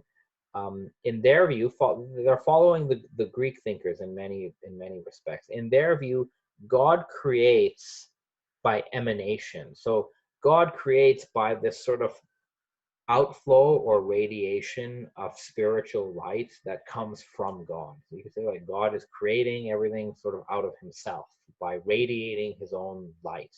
That's emanation. For them, God's creation, or what we call the cosmos, includes a spiritual realm, which consists of eternal spiritual intellects and souls, and a physical bodily realm. What's very interesting about al-Farabi and Ibn Sina is they believe that at least Ibn Sina does quite strongly, that the cosmos, the spiritual and the physical realms are eternal. So they think the physical world does exist forever. It has existed forever. They believe in human souls that are incorporeal, so they believe in a spiritual soul. They believe in free will. They also believe that when a person has perfected themselves intellectually and morally through virtue, a person can start receiving emanation from the intellects and souls of the spiritual world. And that's what they believe a prophet is. They believe in Prophet Muhammad, they believe in Moses and Jesus, they believe in all the prophets, but they have a very philosophical idea of what a prophet is. They think a prophet is not someone that, God literally speaks to. They think a prophet is someone who has perfected his soul and his intellect. So now he is being illuminated intellectually from the intellects in the spiritual world. And that's what a prophet is, which is a very interesting view of prophecy. It certainly differs from what the Kalam thinkers believe. Now, these Islamic philosophers, Ibn Sina, al-Farabi, and others in Falsafa, they think, and this is a key point, they believe that Falsafa, this body of knowledge that they're working on, that they're writing, that Falsafa contains divine wisdom and real truths, and that it is superior in form to what the prophets bring as revelation and religion. In other words, the Islamic philosophers believe that the philosophy that they are learning and teaching is a superior expression of truth than what the prophets brought. They believe that while the prophets fully comprehend philosophical and rational truth, the prophets had to present it in a dumbed down fashion, in an allegorical, symbolic way. And for them, what we call religion is sort of like philosophical truths that have been filtered and dumbed down and veiled for the masses. Whereas those who are the intellectual elite, they can actually study philosophy and falsafa directly, without you can sort of bypass religion if you're intellectually mature. So that's their view. So for them, kalam is a much lower level science, and falsafa is superior. This here is a quote from Ibn Sina, which sort of gives you an idea of what Ibn Sina or Avicenna thought about falsafa, about what, this sort of body of knowledge that he is studying and writing about. So according to Ibn Sina, wisdom is real true philosophy, a first philosophy which imparts validation to the principles of the rest of the sciences. That is the wisdom in real truth. He goes on to say, so this is what falsafa is for him. It's like the highest science. It's the first philosophy. The physical sciences depend on the metaphysics and the ontology of falsafa. But for the people who practice this tradition, there is a practical element to this. There is this goal of developing virtue. This is not, falsafa is not just about learning philosophy and making good arguments. It's about becoming moral and becoming virtuous. So he goes on to say that wisdom, which is another name for falsafa, is the perfecting of the human soul by the conceptualization of things and by the verification of theoretical and practical real truths to the extent of human capacity. So falsafa is not just about attaining the truth about the nature of things, but it's also about living that truth in a virtuous way. So I thought it would be just to give you a better idea of how the Falsafa, the philosophers of the Falsafa tradition see the world. Here's a visual, and I got this via an article by someone named Kanda. So this person has published an article online, and he had this image, and I'm just using his image. So the worldview of al-Farabi and Ibn Sina and Falsafa more generally is like this. So you have God. God is the necessary being, and I'll explain what that is. God is the first cause, so you could have different causes in the universe. God is eternal and God is incorporeal, right? God is totally immaterial. So you have God, and then the only thing, so this God is so simple and so far removed from physical and human conceptions that this God, when he creates eternally, right? So this God doesn't exist in time or space. He's eternal, and his creative act is eternal. And his creative act is a form of emanation, and emanation is like an outflow, a pouring forth. So you could say that God creates by pouring forth his own being, his own light. And in their view, God only creates one being, one entity. And the name of that first creation in this, according to Falsafa, is the first intellect or the first intelligence. And the first intellect, it's not a physical being, it's a spiritual being. It is a perfectly, you could say, rational, intellectual being. It doesn't have any flaws. There's no evil in the first intellect. It's basically perfect insofar as a created thing could be. It's not God, but it's perfect for what it is. And it sort of contains the universal archetypes of everything that will exist. That's all in the first intellect. And then what happens, according to this scheme, is the first intellect, it contemplates God, and it contemplates itself. And when it contemplates God, this happens in eternity, by the way, this is not in time. The first intellect contemplates God, and that gives rise to a second intellect right under it. And it also contemplates itself, and that gives rise to a celestial sphere. Keep in mind, we're going by, they believe in this geocentric Aristotelian idea, where you have the Earth is sort of in the middle, and then the different planets are spheres surrounding the Earth. So the cosmos, Falsafa, looks like this. You have the first intellect, which comes from God, and the first intellect produces the second intellect from contemplating God, and from contemplating itself, it produces the divine sphere. This is a sort of quasi-physical thing, the divine sphere.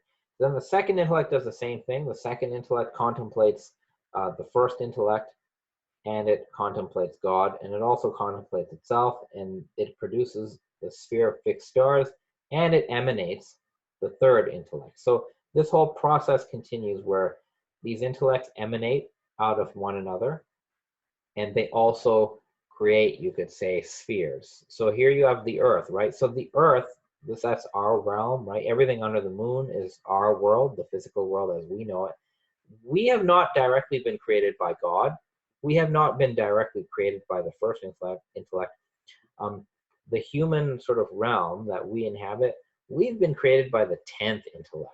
So we're really like at the bottom of this thing. And we each have a human intellect, and our human intellect potentially can connect to the 10th intellect. So each of these is like a cause and an effect, and God is just sort of at the top. God is the first cause. But God, you see, God is not directly involved in what happens on the earth. God is at the top, and he's keeping the whole system going, obviously, but God is not like directly intervening in anything. God is comfortably sort of far removed from everything, and eternal, spiritual, and so on. And these intellects, these are spiritual beings, they're not physical. So this is the cosmos, the creation schema of Falsafa. Now, one big question we would ask is, well, this looks very fancy-dancy, but how would they prove some of this? How would Al-Farabi or Ibn Sina demonstrate to us, if they say they're philosophers, how do they say that, how do they know God exists? I mean, forget this cosmos. This cosmos, by the way, this is the science of their time, so you can't really go after them for believing in this. This was cutting-edge science at that time, but one would ask sort of, well, how do you know about that intellects exist, and how do you know there is such a thing as God? Keep in mind, they believe that this is eternal. They think the intellects are eternal. They think the whole physical world is eternal too. That's their belief. So one would ask, well, how can we establish the existence of God if the world is eternal? So let's take a look at that now. So let's go into Ibn Sina or Avicenna's argument for the existence of God. And this is, for those who are in one of our classes, you've seen this already. This is going to be a repeat for you, but for those who are not familiar, you might learn something. So Ibn Sina is actually the most influential Islamic scientist and philosopher in history. He's so influential that the Muslims living in the centuries after him, after his death, they have written like thousands of commentaries on his work.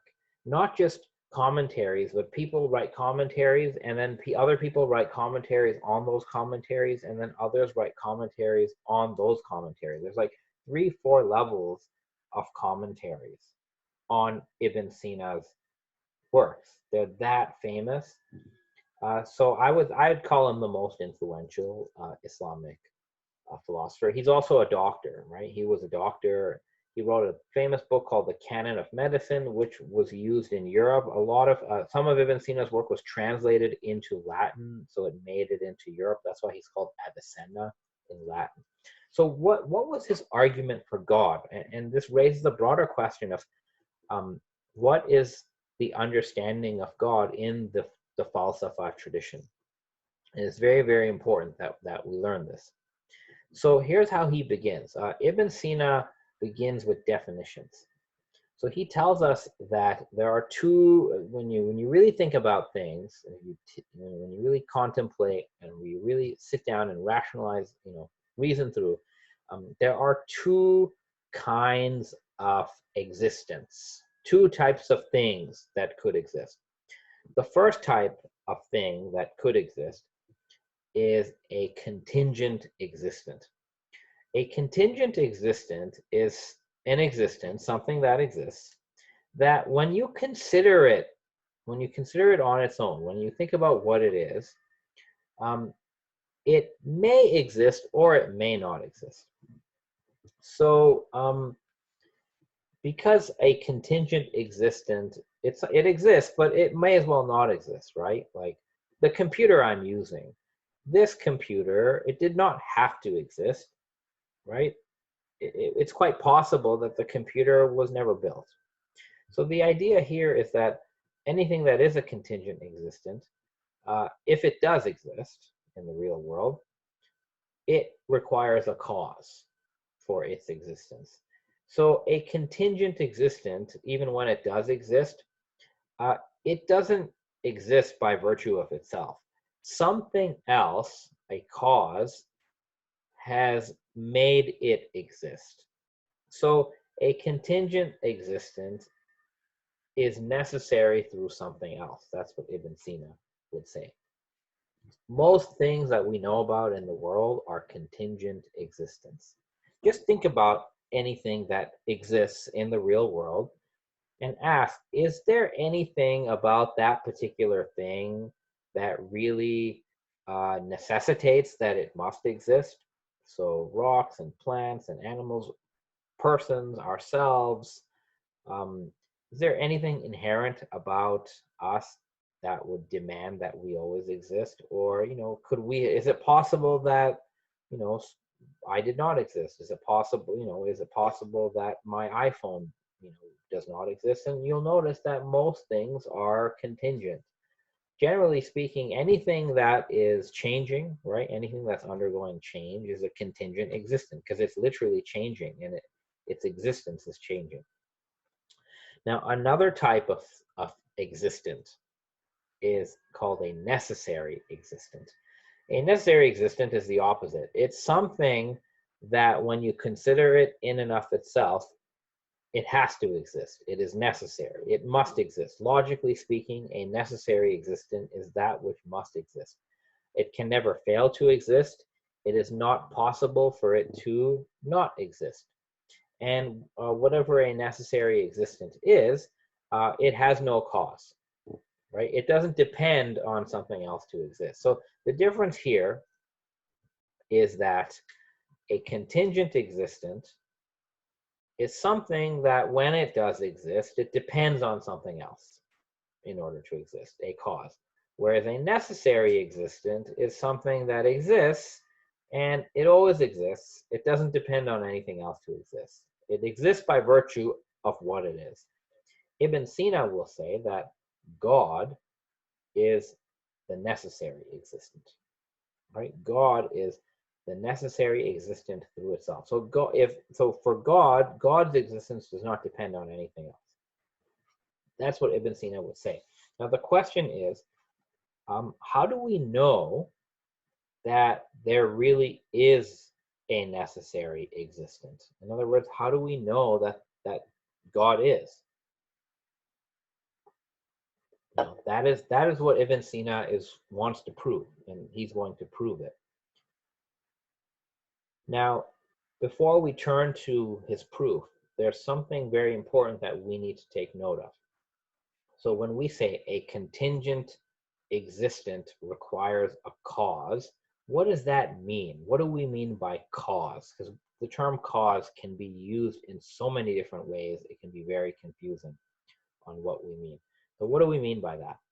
So let us consider people building a house, right? If I ask, generally speaking,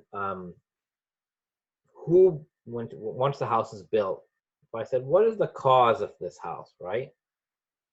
Most people would answer that the cause of the house is the builder or the builders, right? We would identify the builder of the house as the cause of the house. Why? Because, well, the builder, he put everything together, or she put everything together. So if the builder wasn't there, the house wouldn't exist.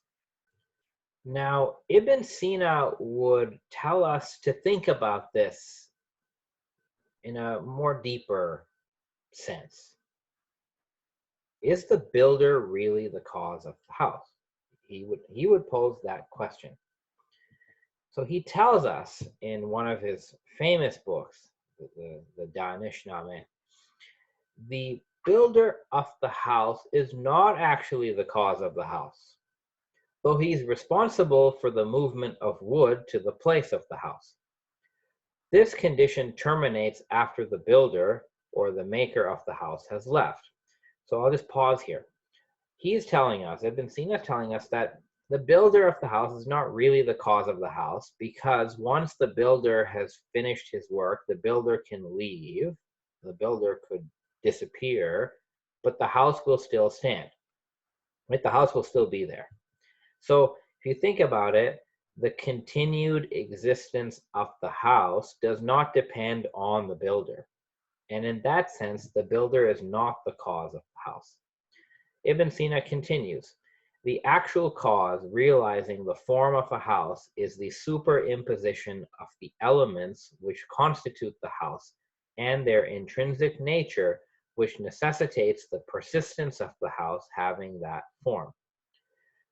Though by itself each element has a downward movement, when the elements are retrained, they stand as the upholders of the house. Thus, the cause actualizing the form of the house is a synthesis of these two causes. As long as the house exists, no causality is attributed to the builder. In other words, what Ibn Sina says, and quite rightly I think, is that the continued existence of this house does not depend on the builder. It depends really on the materials that the house is made out of and the precise arrangement or superimposition of all the materials. So the wood and the brick and the cement and all of that, the nails, that the house is really being caused by the materials it's made out of and the arrangement, the form of those materials. Those are the causes of the house. If you remove the material, the house ceases to exist. If you have the same material, but you totally change the imposition or arrangement of the material, the house ceases to exist. So the real causes, the sustaining cause of the house is the arrangement of its material. That is what Ibn Sina is saying. In this sense, the cause of the house has to exist simultaneously with the house. If you change the material, you remove the material, or you change the arrangement, those are both causes. The house does not exist. So the house is a contingent existent, right? Because it depends on its causes at every moment it exists. That's what it means to be a contingent existent, to depend on some causes as it exists at any time. This is not just true of houses, right? This is true of most things that we know about. If you take my body for, I'll use myself as the example. I'm a contingent existence. My existence depends on the health of my body. My body is made up of several organs, right? So my body depends on my functioning organs. My organs depend on tissues.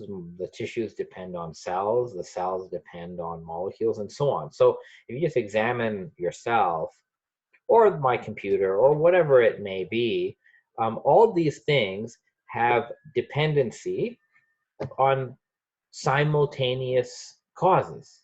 That's what we're saying. So cause and effect, when it comes to a contingent existent, whatever it could be, are simultaneous. That's the point. The cause is not really before the effect. The cause is sustaining its effect or effects at every moment the effect exists. This is not just a medieval view of Ibn Sina. This is also a view of many philosophers today. It was a view of even someone like Immanuel Kant, who was not a fan of arguments for God, but even he admitted that the great majority of efficient natural causes are simultaneous with their effects. So if you just think about this very deeply, because this seems counterintuitive, we are trained to think that causes must temporally come before their effects. That's only, so that's not really true. If we come to that conclusion, then we've actually misidentified the cause in that situation. If you look at the conditions that have to obtain at the very moment an effect is produced, they have to be simultaneous. If they're not simultaneous, the cause is not really a cause, and the effect wouldn't exist yet. So that's how you have to look at this. At the very moment that the effect comes into existence, the cause has to be producing it. That's the key here. And then when that effect continues to exist, right, for it to continue to exist, it still needs to depend on some causes. If you take those causes away, the effect will not exist. There are many examples of this, right? So a kitchen magnet sitting on a fridge, when one train is pulling another train, right? The cause and effect is simultaneous. When you have an iron bar that's glowing because of the heat is the cause, the glow is the effect. That's simultaneous. When gas pressure is increasing because of temperature, that is simultaneous. When I lift up my phone like this, right, this is simultaneous. I have to keep lifting, and the effect is the phone being off the ground. That's simultaneous. So there are numerous examples of simultaneous causes and effects. That is what one has to know for the argument that Ibn Sina is going to give us for the existence of God. So now let's go to that. What is that argument? Here's the textual form of the argument, and I'm going to put the text on the screen, but it's very difficult to get through the text. I'm not going to read it. I'm going to show you this in a visual way, but I want to just put this on the screen, and if you are interested in reading, you can press pause And you can read the whole argument if you want to. This is from Ibn Sina's work. It's also a assigned reading for this week for those who are in the Islam Introduction to Islam class. You can pause it, take a look at the argument if you want.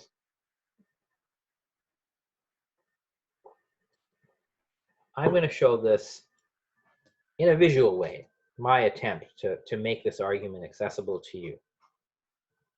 So again, we have contingent existent and necessary existent. A contingent existent is anything that exists while depending on something else to exist. That's a contingent existent. So a contingent existent doesn't have to exist, but when it does exist, it depends on something else. Something else is necessitating its existence. That's what it means to be contingent.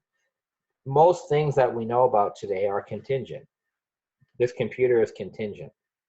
This iPhone is contingent. I'm contingent, right? Dogs are contingent, and so on. So here's the argument of Avicenna or Ibn Sina here in a visual way. So take anything. Something exists. Very few people would doubt this, that something exists. So let's start with that. Very, very uncontroversial premise. Something exists. Now, this thing, whatever we've identified that exists, either it is the necessary existent, because that's what he's trying to prove. Ibn Sina wants to prove that there is a necessary existent. A necessary existent actually exists. So if you just think about it, pick anything you want, anything in the world, anything that you know about, either that is a necessary existent or it's a contingent existent. Now, if it's a necessary existent, whatever you picked, we've accomplished our goal and we can move to the next part of the argument. But let's try to be skeptical and let us say that whatever you picked that exists is not necessary, it's contingent. And remember that whatever exists, it's either necessary or it's contingent. There's no in between. There's no such thing as a half contingent thing or a half necessary thing. Whatever exists, it could only be necessary or contingent. This is just a function of pure logic. There's nothing else anything could be. So let's say it's contingent, whatever you picked. You could pick yourself if you want to. So this contingent thing, either it depends on something. That's what we know. Either it depends on a necessary existent, in which case we're done this part of the argument, or it depends on another contingent being, contingent existence.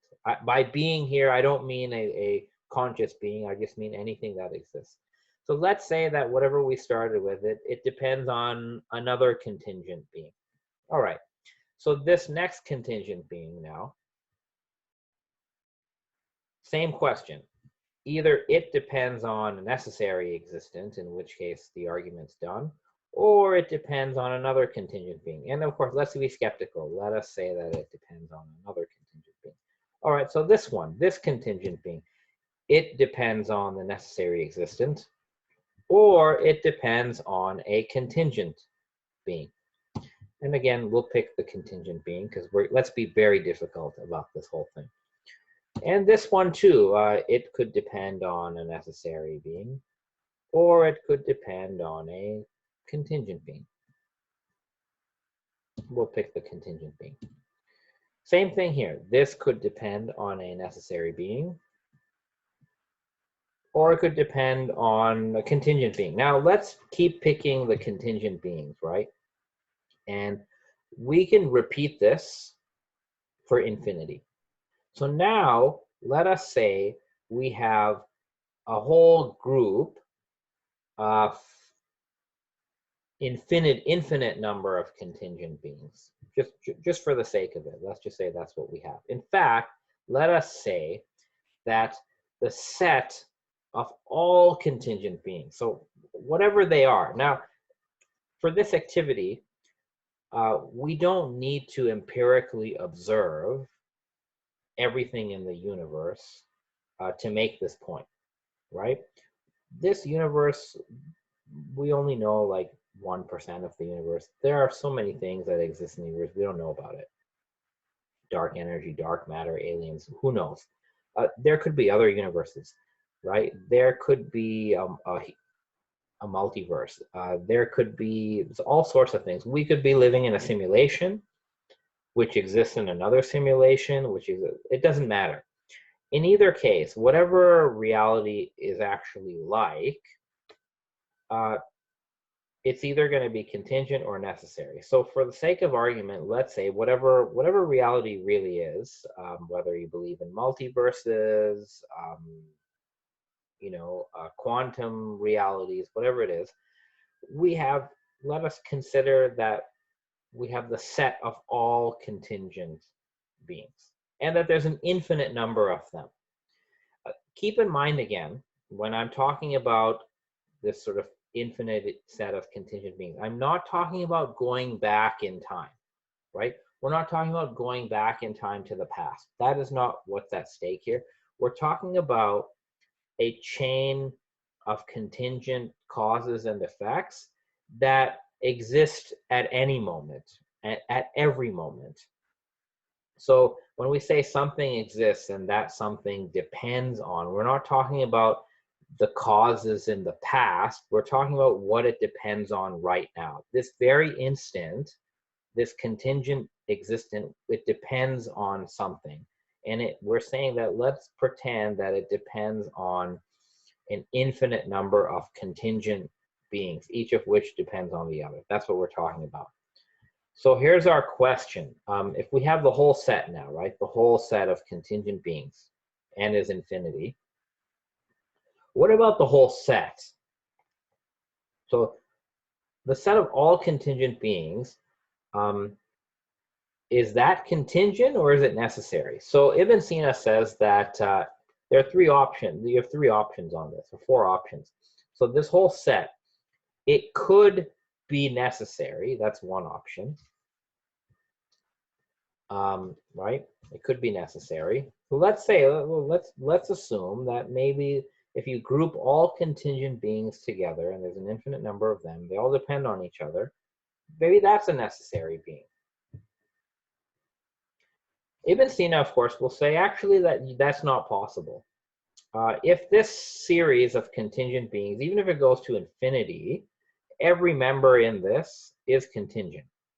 Right? There's an infinite number, but they're all contingent. So that would actually mean that the whole set, the set itself, it can't be necessary either. The set itself is contingent.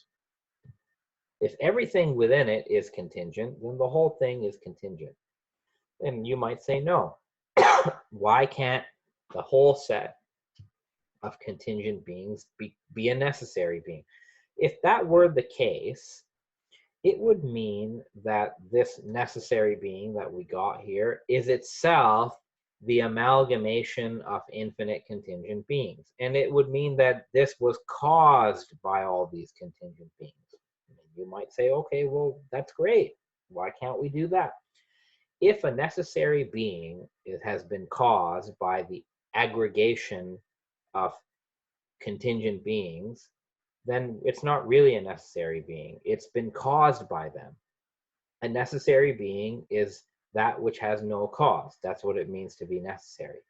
Therefore, it follows logically that the set of all contingent beings is not necessary. It is a contingent set. All right, so what's our next option? Well, maybe all of the members could be the cause of the set. The problem with that, of course, is each member, all these contingent beings in the set, they're all contingent themselves. So they can't really be the cause, right? They themselves depend on something else to exist. So that's not possible.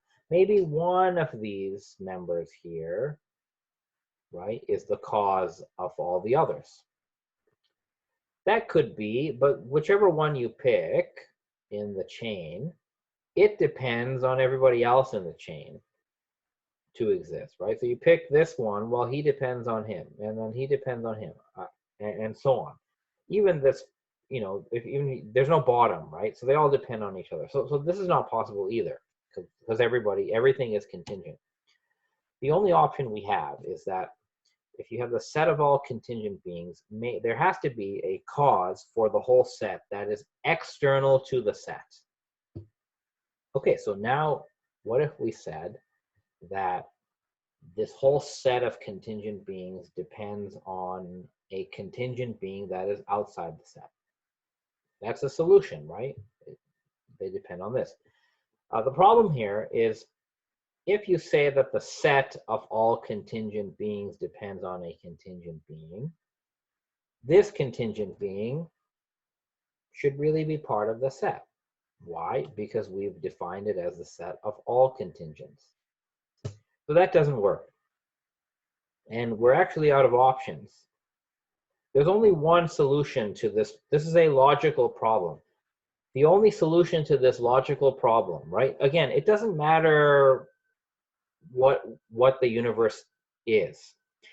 It doesn't matter whether the universe in the past goes back to eternity. We're not talking about that. We're talking about everything that exists in any given moment, in any moment of time. So the present moment. We're talking about what exists in the present moment. Whatever the universe is made out of, whatever the universe consists of, it doesn't matter if we can only empirically observe a percentage or small percentage of it. It doesn't change any of this. Everything that exists can either be necessary or contingent.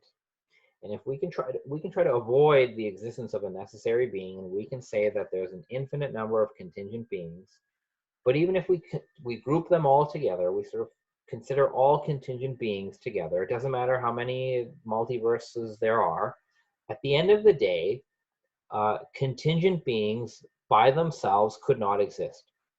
The contingent beings, an infinite amount of them, at the end of the day, they depend on a cause outside the whole set. And that cause can only be a necessary being or a necessary existence.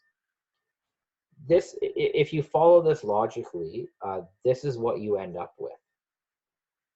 Does not matter what science says. This is not a scientific problem. This is a ontological problem. This is a metaphysical problem.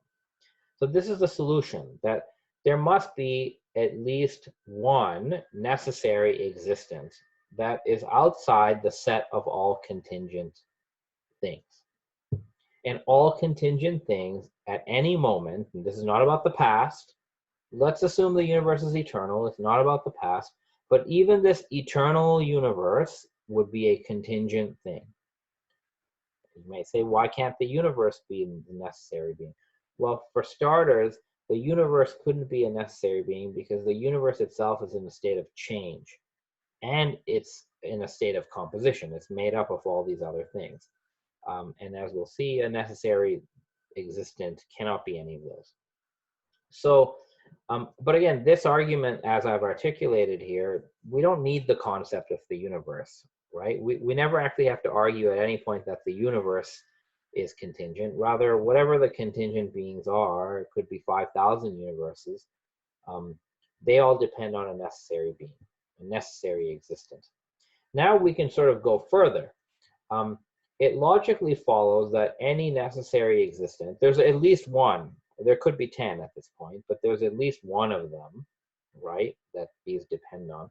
But whatever a necessary being is, it is uncaused. That's what it means to be necessary. And that means that whatever is uncaused has no parts. Why, you say? Well, if a necessary being has parts, then it is caused by those parts and it depends on those parts. And then it would be contingent. And then in that case, we still have to postulate a real necessary being that has no parts. So you have a necessary being that has no parts.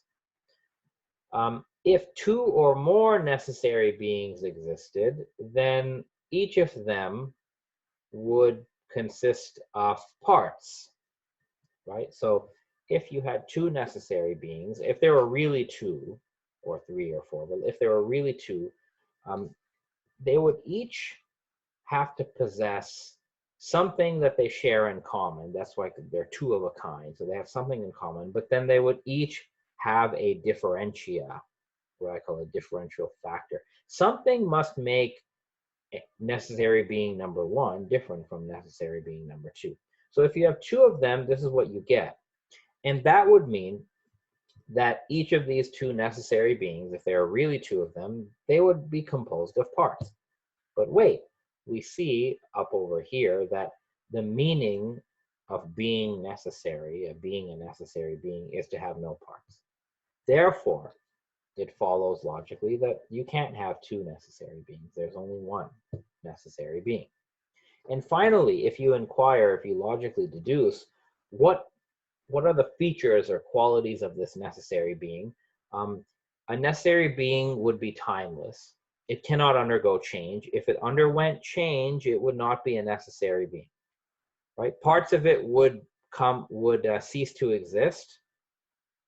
That would mean that it's not really a necessary being, because if it changes, something has to cause it to change, right? So it can't change. So it is eternal. A necessary being, because it has no parts of any kind, it cannot be a material thing. It cannot be a body. It cannot consist of bodies or blood or flesh or atoms or particles. It cannot be material. It is immaterial. If it was material, it would not be a necessary being. It would be made of parts. And whatever this necessary being is, there's only one, but all the contingent beings, the contingent existence, depend on the necessary being. And another way of saying that is that the necessary being must be continuously creating all these contingent beings, whatever they are. Again, it doesn't matter how big the universe is, or if you believe in a multiverse or whatever, if you believe in an infinite number of quantum realities, whatever that is, all of that is contingent. Then, based on what you see here anyway, the necessary being would be unbounded. It's simple. It has no parts. It would have no bounds, and it would be perfect. Perfect, perfect in the sense of it doesn't lack anything. If it lacked anything, if it was deficient in some way, then there would be a cause for that, and it would again not be a necessary being. This, in summary, is Ibn Sina's argument for the existence of God. So for him, the necessary being is God. The necessary being is Allah, for Ibn Sina. So if we go back to that universe model, this is the cosmology of Ibn Sina and al-Farabi. So we talked about how you have these intellects, which are eternal. They're spiritual, they're incorporeal, they're eternal. And then the world that you have here, that's our world, right? So remember that Ibn Sina believes that the cosmos, the spiritual and the physical part of it, is eternal. But it's still contingent.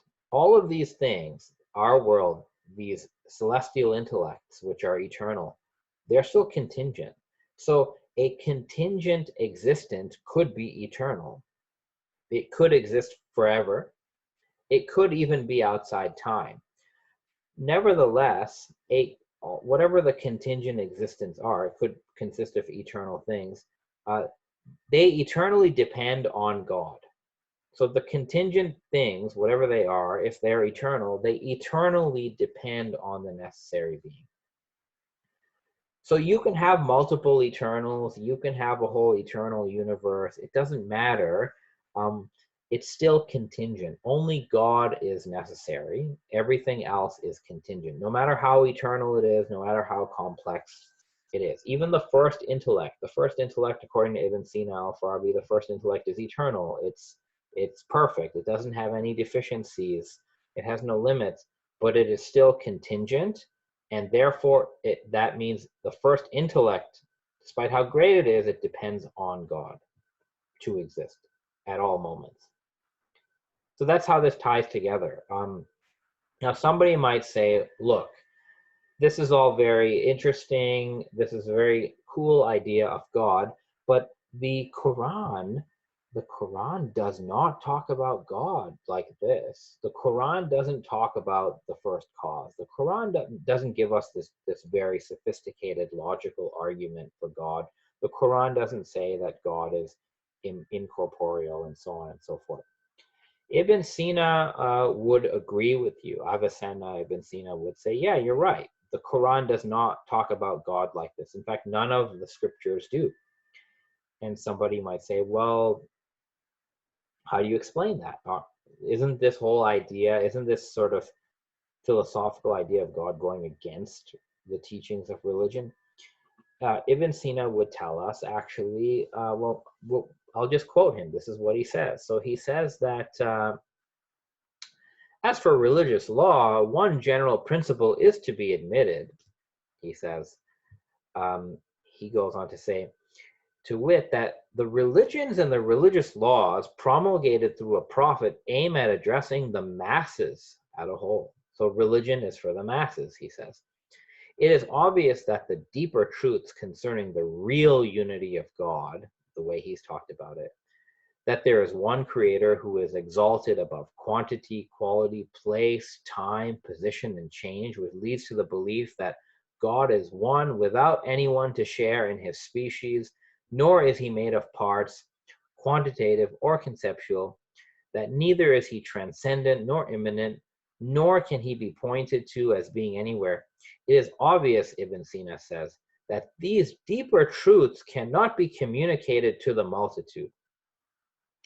For if this had been communicated in its true form to the Bedouin Arabs or the crude Hebrews, Ibn Sina says, they would have refused straight away to believe and would have unanimously proclaimed that the belief which they had been invited was a belief in an absolute non-entity. We'll just pause it there. This is a crude way of saying this, but Ibn Sina believes that his concept of God as the necessary being upon which all the contingent beings depend, and that God is timeless and immaterial. Ibn Sina believes that this truth is far too subtle and far too advanced for most people to understand or believe in. So Ibn Sina believes that the prophets know this, they know that God is really like this, but they could not tell this to people.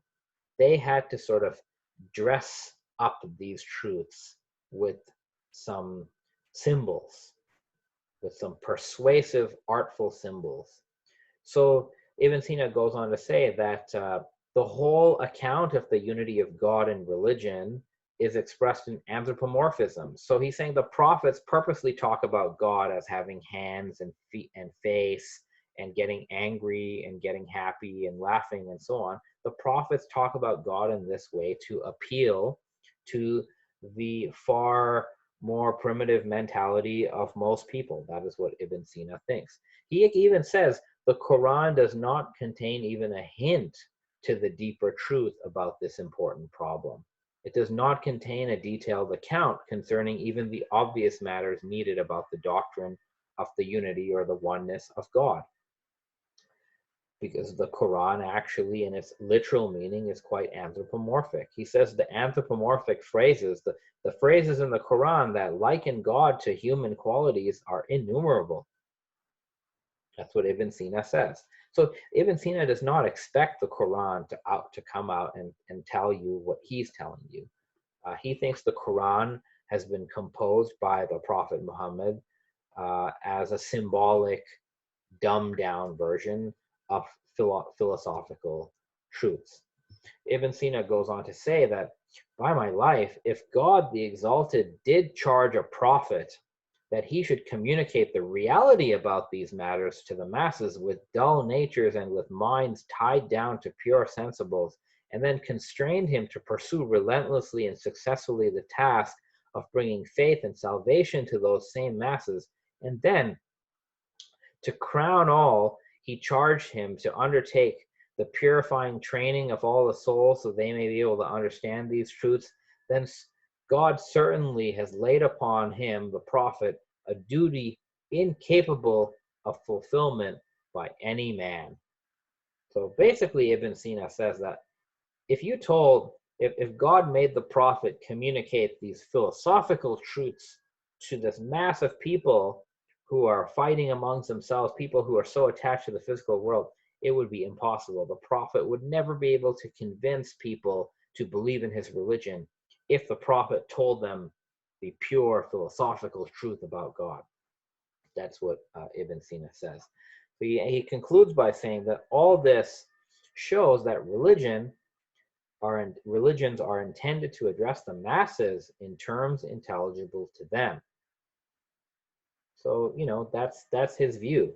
And what Ibn Sina is able to do in some of his other writings is he's able to actually show us how the Quran indirectly alludes or hints at these higher truths. That's what Ibn Sina does in his work. So I'll share with you very quickly here. You have here a commentary on a famous surah of the Quran that Ibn Sina would give. So this is Surah 112 called Surah al-Ikhlas. Muslims recite this every day, several times a day in their prayers. This is a quintessential verse about the oneness of God in the Quran. We've looked at this verse before.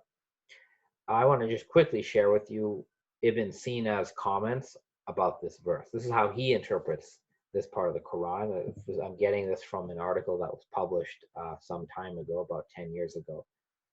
So the first part says, Kul huwallahu ahad, which means say, he is God, Allah, the unique. Ibn Sina explains that the word huwa here refers to God's essence. It refers to the essence of the necessary being. And here we're saying that this huwa, this essence, this ipseity is called Allah, right? So the name Allah is being used for the necessary existent. And Ibn Sina tells us that the concept of deity, al-ilah, means the one with whom all other beings are in relation, whereas he is not related to them. So Ibn Sina is basically saying that the word Allah and the word deity in Arabic means the necessary existence, which is the principle of everything else. So that's what Allah, huwa Allah, means, according to Ibn Sina. You're basically saying, when you recite this, that God is the necessary existent, and he's the cause, the first cause of everything else. That's what the first part means. And then it says, Allahu Samad. Ibn Sina tells us, now the word Samad literally means that which has no hollowness, that which has no holes or emptiness within it. Ibn Sina tells us that to say Allahu Samad, God is self-sufficient, means that God is the principle or the cause of everything, and everything depends on God to exist.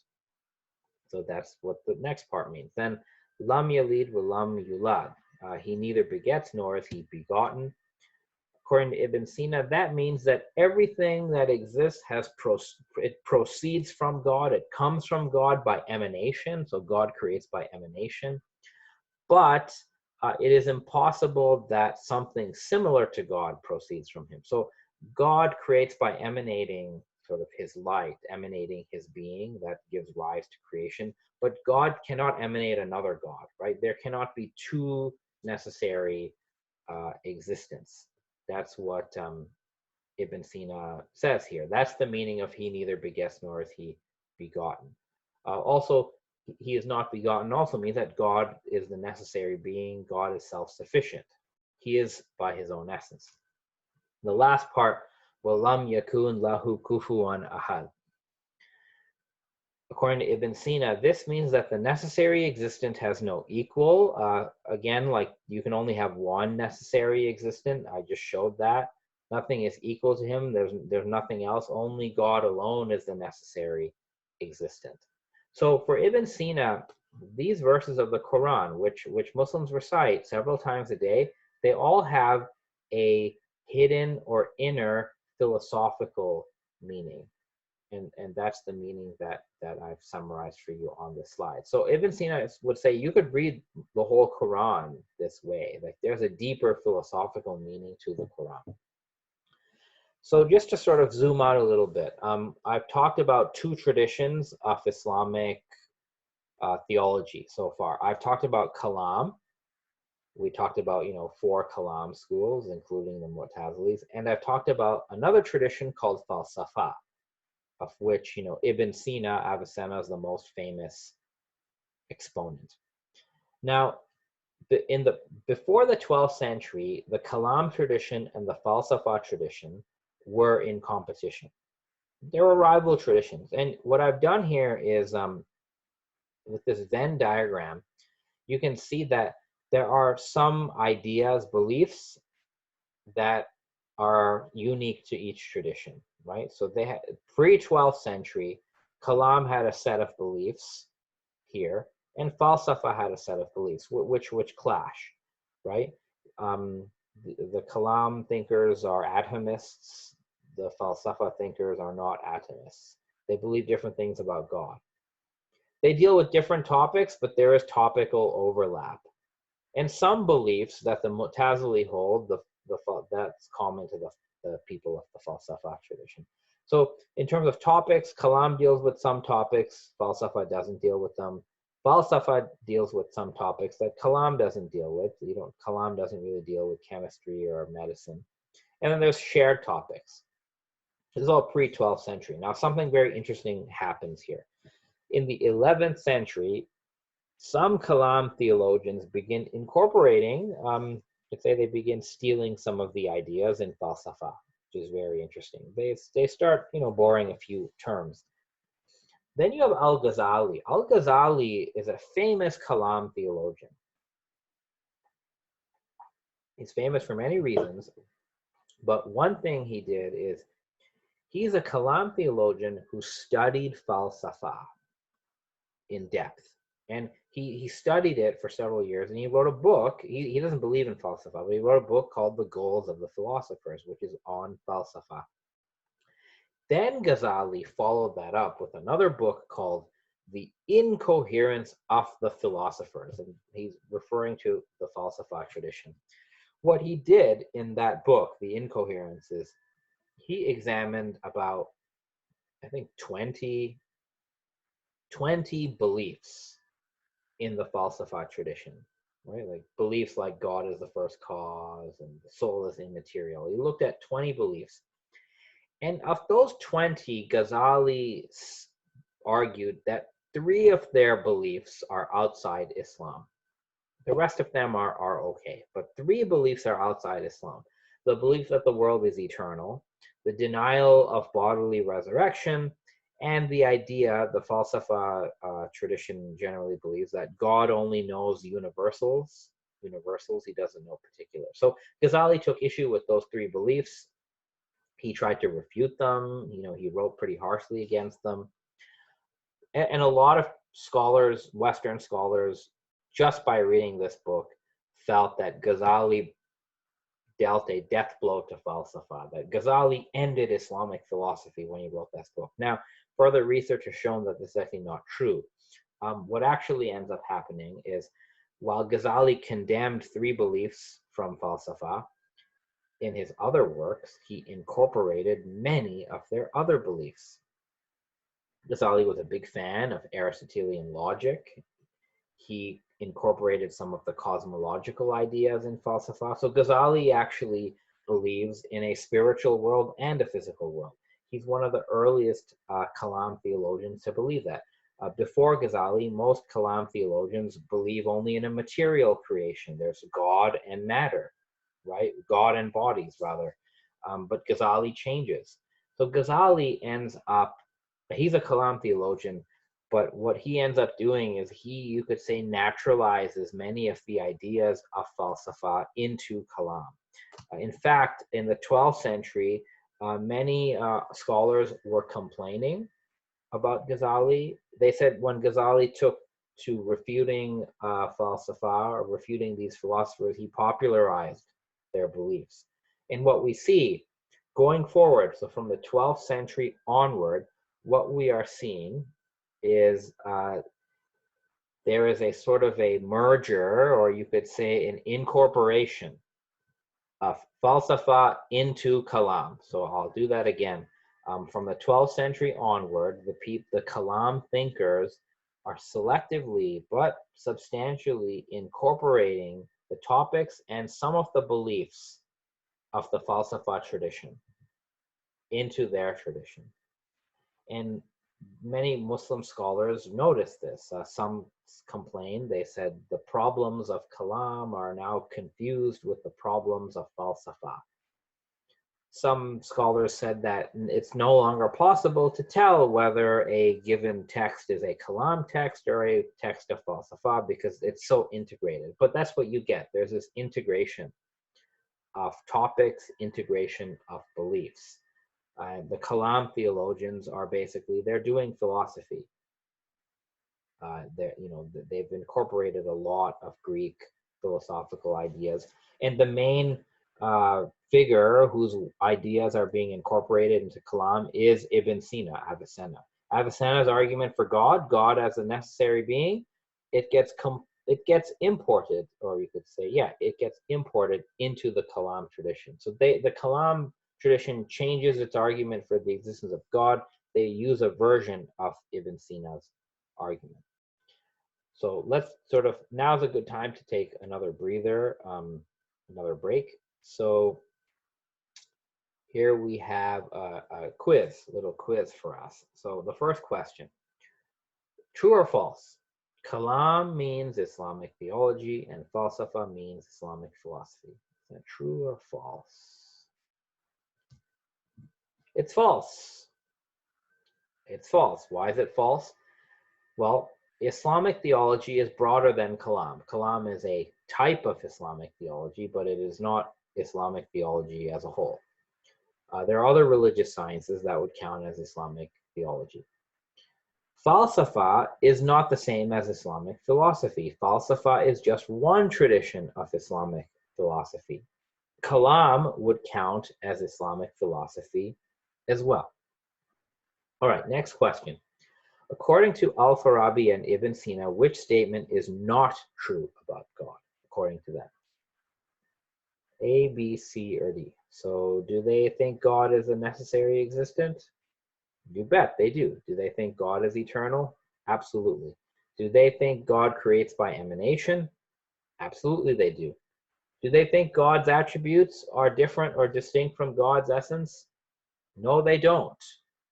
So for Ibn Sina and Al-Farabi, God is absolutely simple, and God's attributes like power and knowledge and life, they are identical with God's essence. Because remember, God has no parts. According to the Falsafa tradition, God has no parts. If God had parts, he would not be the necessary existent. Last question, is a bit tricky. Which of the following statements best describes Ibn Sina's argument for the existence of God? A, B, C, or D? Well, B, if you look at B here, this is not Ibn Sina's argument, unmoved mover. This is Aristotle's argument. Ibn Sina's argument is not for an unmoved mover.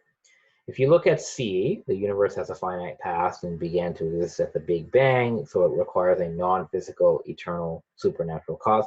That's not Ibn Sina's argument. That's the Kalam argument, right? That's the argument of Kalam theology, at least up to a certain point. And this is the modern argument of William Lane Craig. So that's not it. A, that could be it, right? Whatever exists in the physical world began to exist after not existing. There must be an eternal cause of the physical world. That could be, no, that's actually not Ibn Sina's argument. That's another version of the Kalam argument.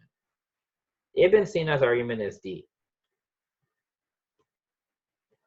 Ibn Sina's argument would work for any contingent existent. So a contingent existent, it could be temporal. It could be something that begins to exist, but it could also be an eternal thing. The first intellect, the second intellect, the third intellect, those are, in Ibn Sina's view, those are eternal, but they are contingent existence. They don't have to exist. They do exist, but they don't have to exist. They're merely possible. And because they're contingent, they ultimately require a necessary existence to sustain them at any moment. So there's an eternal causative process that's happening here, right? God is the eternal cause. God is eternally causing contingent existence to exist, according to Ibn Sina. So what will happen then? So as I mentioned, the Kalam tradition will incorporate a lot of the ideas of Ibn Sina and Falsafa. And you know what?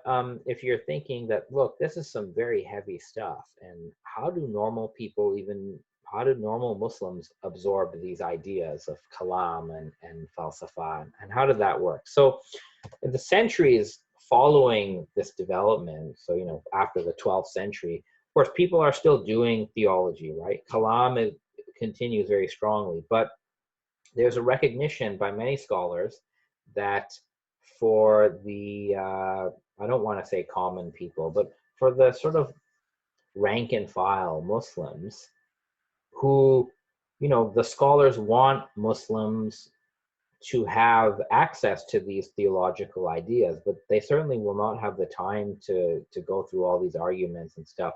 So a new genre becomes popular called creed, or aqidah in Arabic. Now, there were creeds even early on, but the creeds become much more advanced and sophisticated, you know, after the 12th century. So what I wanted to do is I wanted to show you an example of a early modern, early modern creed that continues to be taught today. So this creed is called Jawharat al-Tawhid, which literally means the jewel of Tawhid or the gem of Tawhid. It is by Ibrahim al-Lakhani. I won't tell you what his religious affiliation is. I won't tell you what school he is. What we're going to do is we're going to listen to the creed being recited. I'll play you a recitation of this creed, just a couple minutes, and then we're going to look at a few verses of the creed in English, and we'll see if we can identify the kalam or, you know, theological affiliation of this creed. Now, what I'm showing you here on the slide is on the left here. This is this is from a Facebook event from 2019, where this creed, Jawharat al-Tawhid, is still being taught today. It's written in the 1600s, but it's still being taught today to Sunni Muslims. And then this creed is actually so famous that people living after its author would write commentaries on the creed. So this is an example here of a commentary on the creed. And it's sort of funny because the creeds are written because the kalam and the kalam works are just too long. The creeds are this short form of the easy way to learn the theology, and then you have the commentaries on the creed, so it becomes long again. Now, the interesting thing about this creed is that it is a poem. This creed, the Jawharat al-Tawhid, it's a poem that you recite, that you sing, because it's easy to learn it that way. So I'm going to play you some of it. It's very important that we hear it so we know what this was like, and then we'll take a quick look at it. So let me cue it up for us here.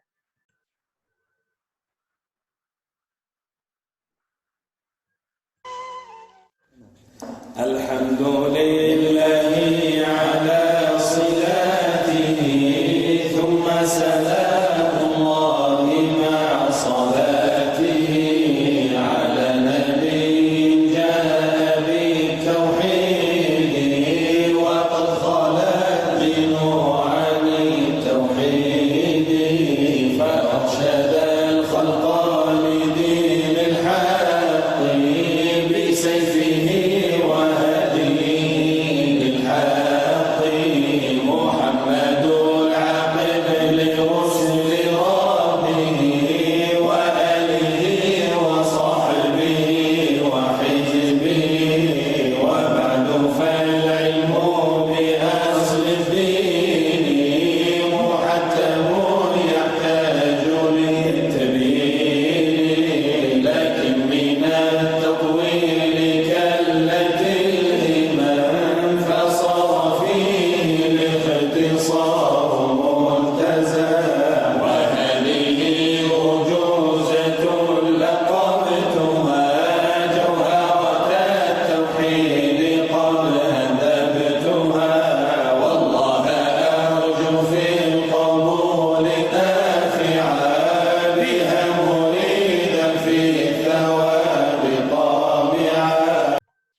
So anyway, that was just sort of what it sounds like. We'll quickly look at just a few verses from this creed, just to see what is being said here. So this is from a website called, I think, marifa.net,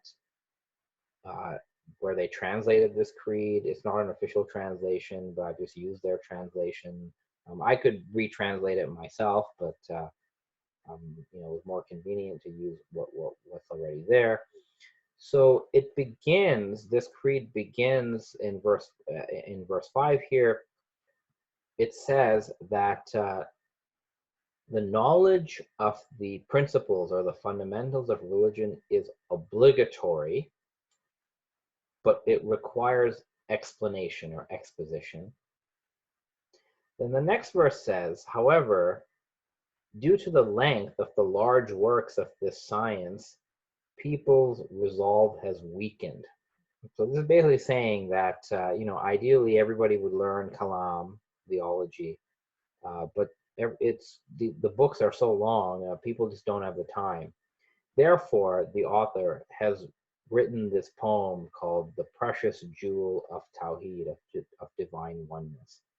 So that's why these creeds are there, right? To help people learn the fundamentals of religion. So it says it's obligatory. Going back to this idea that rational investigation of religious belief is obligatory, right? Many of the Kalam schools believe that. So then we can sort of move forward to another part. So this is now later in the creed, verse 15, 16, 17. So it says, contemplate or look within yourself, and then about the higher and lower worlds. So consider yourself, the author is saying. Examine yourself. You'll find within yourself and within the world marvel and wisdom, and yet within you, within the world, is proof of its non-existence. And he goes on to say, anything for which non-existence is possible cannot possibly be eternal. This is interesting. This sounds a little bit like Ibn Sina's argument, right? It sounds like he's talking about a contingent being, a contingent existent, right? Anything for which non-existence is possible. So it sounds like he's almost like offering a bit of a proof of God, or he's alluding to that. Later on in the creed, it's talking about God. And this is very interesting. It says here in the Arabic, فَوَاجِبْ لَهُ الْوُجُودُ وَالْقِدَامُ, which means, talking about God, being is necessary, wajib, for him, and beginninglessness, that's kidam. This notion, wajib and wujud, this is basically the concept of necessary existence. So it's saying that God is the necessary existence. That's what the verse says. This is Ibn Sina's concept of God, right? It goes on to say it in the next line. Wa innahu lima yanalu adamu mukhalafun burhanu hadal kidamu. So this is saying, verily, he, this is God, is mukhalif, distinct, different from anything for which non-being, al-adam, obtains. So anything that could not exist is different from God. Again, this is Ibn Sina's idea of God as the necessary existent, because the necessary existent always exists, and it cannot be non-existent. So this creed, in a very interesting way, has incorporated or adapted Ibn Sina's Falsafa teaching on the concept of God, which is actually quite interesting for a creed. Another last sample here, this part of the creed, this is later on, is talking about God's attributes. And it tells us here that God's power and will are distinct from God's command and knowledge. And then it goes on to describe God as living, knowing, powerful, willing, hearing, and seeing, and speaking. And then it says here, the attributes of the essence, what is called here, the sifatu that, the attributes of the essence are neither other than nor identical to the essence. So this is sort of that formula I mentioned before, where it says God attributes are not God and not other than God. That's what the creed is saying, that the attributes of the essence of God are neither identical to God, nor are they different from God. So if you recall, this creed is telling us, firstly, it's defining God in terms of Ibn Sina's idea of the necessary existent, but it's also taking this idea that God has attributes, but it's only naming a few attributes, and it's not naming all of them, and it's saying God's attributes are not the same thing as God's essence. So what Kalam school does that correspond to? It actually corresponds to the Ash'ari school. So this creed is actually an Ash'ari creed. It's a creed that reflects the beliefs of Ash'ari Kalam theology, but in a later period where Ash'ari Kalam theology had adopted, or you could say adapted, some of the ideas of Ibn Sina. So they believe God is a necessary existent, but they still believe God has real distinct attributes. So that's what you have here. So now we can sort of move on to the last tradition that we're going to examine in this presentation. And I know we've gone on for some time, but I wanted to sort of be comprehensive on this topic. The last tradition we're going to talk about is the Ismaili tradition, which I call Ismaili philosophical theology. Who are the Ismailis? So you will remember from a prior week, we talked about different Shia communities, and one of the communities we talked about are the Ismailis. The Ismailis, as Shia Muslims, they believe that the Prophet Muhammad appointed his cousin and son-in-law Ali as the Imam, the spiritual leader and guide of the believers. And they further believe that the leadership office that Ali held, called Imamate or Imamah, that this was handed down, it's been handed down from Ali through a series of descendants of Ali, each of whom has been appointed by his predecessor. And they believe that these appointed descendants of Ali are the divinely guided and sinless Imams, that they are the ones who God has inspired to guide people to the true meaning of Islam. And the Nizari Ismailis follow a lineage of Imams descended from Ali to the present day. And today the Nizaris follow a living Imam who is the 49th Imam. This is a picture here of actually the last 4 Imams. So the 46th Imam, the 47th Imam, the 48th Imam, and the 49th Imam of the Nizari Ismailis. They carry the title of Aga Khan. So you have Aga Khan the first, Aga Khan the second, Aga Khan the third, and the present Imam is Aga Khan the fourth. His full name is Shakir Imam Husseini. So the Ismailis, the Nizari Ismailis, are a group of Shia Muslims, and they follow Shakir Imam Husseini, Aga Khan IV, as their Imam. They see him as the successor, the divinely appointed successor of the Prophet Muhammad and Imam Ali. Now, the Ismaili approach to knowledge of religion is a little bit different from what we've seen so far. So the Ismailis believe that the human intellect that everybody has is a spark, a glimmer of divine inspiration. So they actually believe, the Ismailis believe that God's revelation in the broader sense has not stopped, that divine revelation is a continuous process. The whole universe, the whole cosmos is receiving divine guidance in different forms. So the laws of nature, for example, is one type of divine guidance. It's one manifestation of divine guidance, but human intellect that everybody has is a manifestation of divine guidance and inspiration that everybody gets. But it's only a spark of it. So the human intellect can potentially access divine wisdom and real truth, according to the Ismailis, but practically that intellect requires divine guidance because it's not complete. So that's where the Imam comes in, that the role of the Imam is to guide the human intellect to a comprehension of, divine wisdom and truth.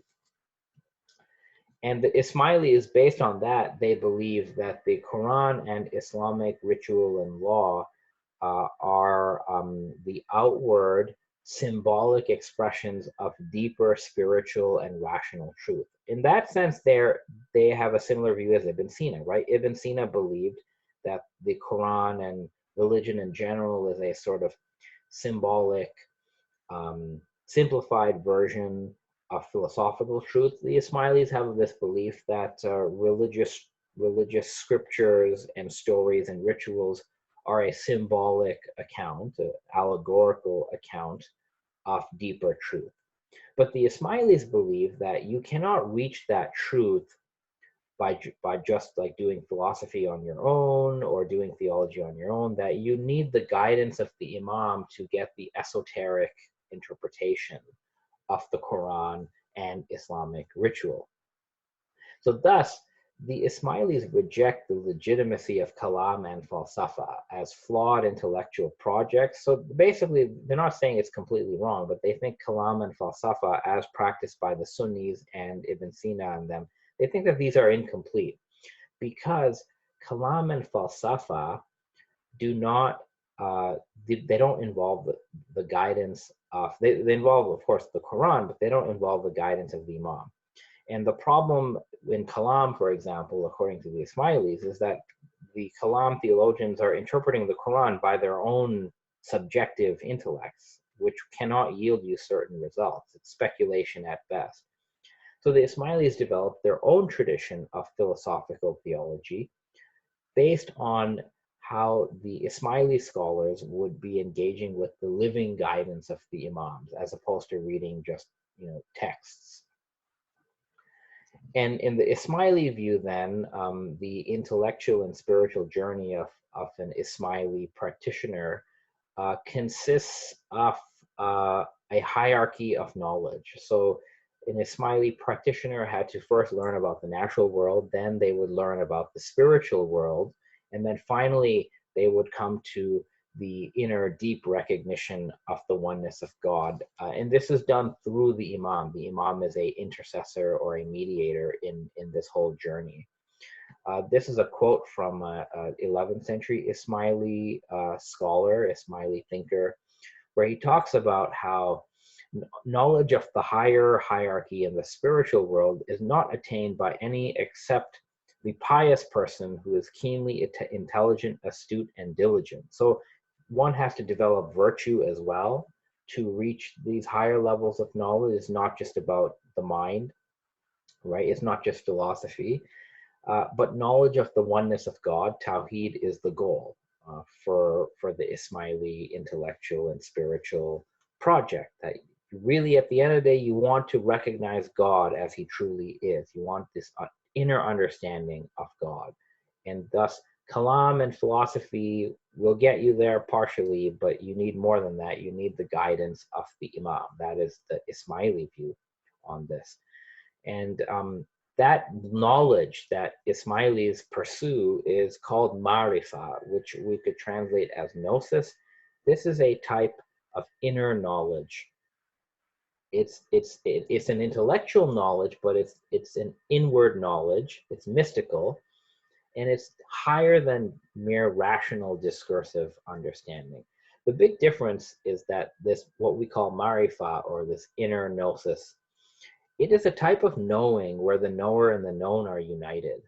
So it is through the intellect, but the intellect has to reach a much higher level of realization to become united to what it knows. Whereas normal conceptual knowledge is based on representation, right? Normally, we don't know things directly. We come up with an image of something in our mind, and then we think we know about it. But Marifa goes deeper than that, where you don't know something through an image, you know it through itself.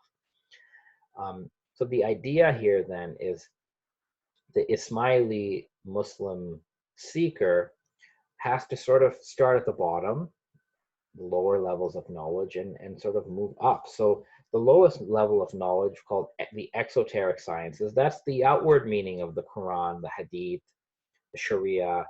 Kalam and Falsafa and what we call natural science, according to Ismailis, that's just the low level here. And after working on that, getting proper training and learning that there's a deeper meaning, the Ismaili would then move to a higher level of knowledge called the esoteric sciences. And this is the esoteric meaning of the Quran and the Sharia, and a higher kind of theology that used to be taught for Ismailis only. Now anybody can read this, but back in the day, it was only available to Ismailis. And from that, you move up to the gnosis of the Imam, where you try to attain spiritual union with the Imam, a mystical union with the Imam. That's at this level. And through the mystical union of the Imam, one can attain mystical union with the spiritual world, and finally, this mystical knowledge of God, which really you can't talk about, you can only experience it. So Nasiruddin Tusi is a famous Islamic philosopher. He was an Ismaili in the 13th century, and he went through his own spiritual journey, and he talks about how he studied Kalam and he studied philosophy, but he found those projects, those traditions, to be deficient, and he only found the answer to what he wanted. He was seeking an understanding, a deep understanding of God. And he said, I found it, no one maintains such pure oneness except the people of instruction, which refers to the Ismailis. And he says that none of the leaders of the other sects, except the instructor, the teacher of this group, the Ismailis, has been able to go to the extent of unveiling this secret. And Nasiruddin Tusi says that others talk about possibilities, but he, the Imam, speaks from the position of, I recognize you, that is God, through you, through God. So what Tusi is saying is that the Imam of the Ismailis knows God directly in the most immediate way, and that's why the Imam can guide other people to the gnosis or marifa or inner recognition of God. And here we have a statement from the Ismaili Imam at that time, or just before Tusi. The 23rd Ismaili Imam actually said, recorded, everyone must know God through knowing me, since a person becomes a knower through my knowledge and becomes a unifier through my Tawhid. So what we get from this is that the role of the Ismaili Imam, who of course guides the Ismailis in all religious matters, but his fundamental role is to lead people to this gnosis, or inner recognition of the oneness of God. And that is, again, it's attained through union with the Imam. So you sort of have to, the Imam is the door to the oneness of God. What that means is that the Imams, they claim to know God directly. They haven't, you could say, they have an experiential knowledge of God. They don't have a merely intellectual or, rational understanding of God. And I want to give you an example of this to sort of drive the point home. So like other Muslim traditions, the Ismaili tradition has its own philosophical theology, which somewhat looks like Kalam and Falsafa, but it uses different sources. And one of the sources that the Ismailis would use is the teachings of the Imams on the nature of God. right? So the Ismaili position on the nature of God is very much following from what the Imams have taught. So the first Imam, who is Ali ibn Abi Talib, his sermons are recorded in a text called the Naj al-Balagha. And he has some very profound sermons on the nature of God. Imam Ali does. And I thought I would play one for you. So according to these sermons, many of them are rhyming prose. And the Imam speaks about God to his disciples. So I want to play one of these for you. And the translation is on the screen, so you can listen in and you can get a sense. And if you listen, it's a very sort of profound discourse on God. It's very different. It's very simple, and yet it's very, very deep. So let's listen to that. وقد سأله ذعلب اليماني: هل رأيت ربك يا أمير المؤمنين؟ فقال عليه السلام: أفأعبد ما لا أرى؟ فقال: وكيف تراه؟ فقال عليه السلام: ويلك يا ذعلب، لا تراه العيون بمشاهدة العيان، ولكن تدركه القلوب بحقائق الإيمان. معروف بالدلالات، منعوت بالعلامات، لا يقاس بالناس ولا يدرك بالحواس. يا ذعلب، إن ربي قريب من الأشياء غير ملامس، بعيد منها غير مباين، متكلم لا بروي، ظاهر لا بتأويل مباشرة، متجل لا باستهلال رؤيا، بائن لا بمسافة، قريب لا بمدانات،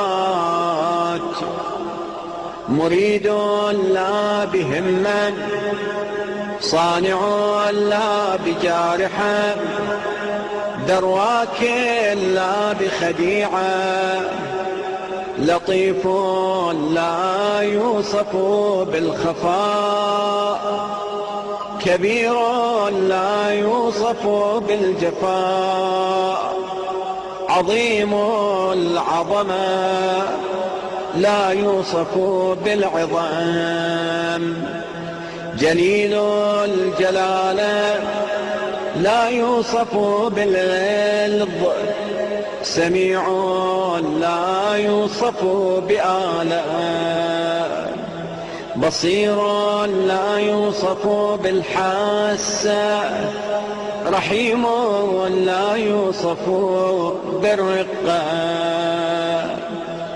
قبل كل شيء فلا يقال شيء قبله، وبعد كل شيء فلا يقال له بعده، هو في الأشياء كلها غير متمازج بها ولا بائن عنها، موجود لا بعد عدم، فاعل لا باضطرار، مقدر لا بحركة، لا تحوي الأماكن ولا تضمن الأوقات، ولا تحده الصفات، ولا تأخذه السنوات،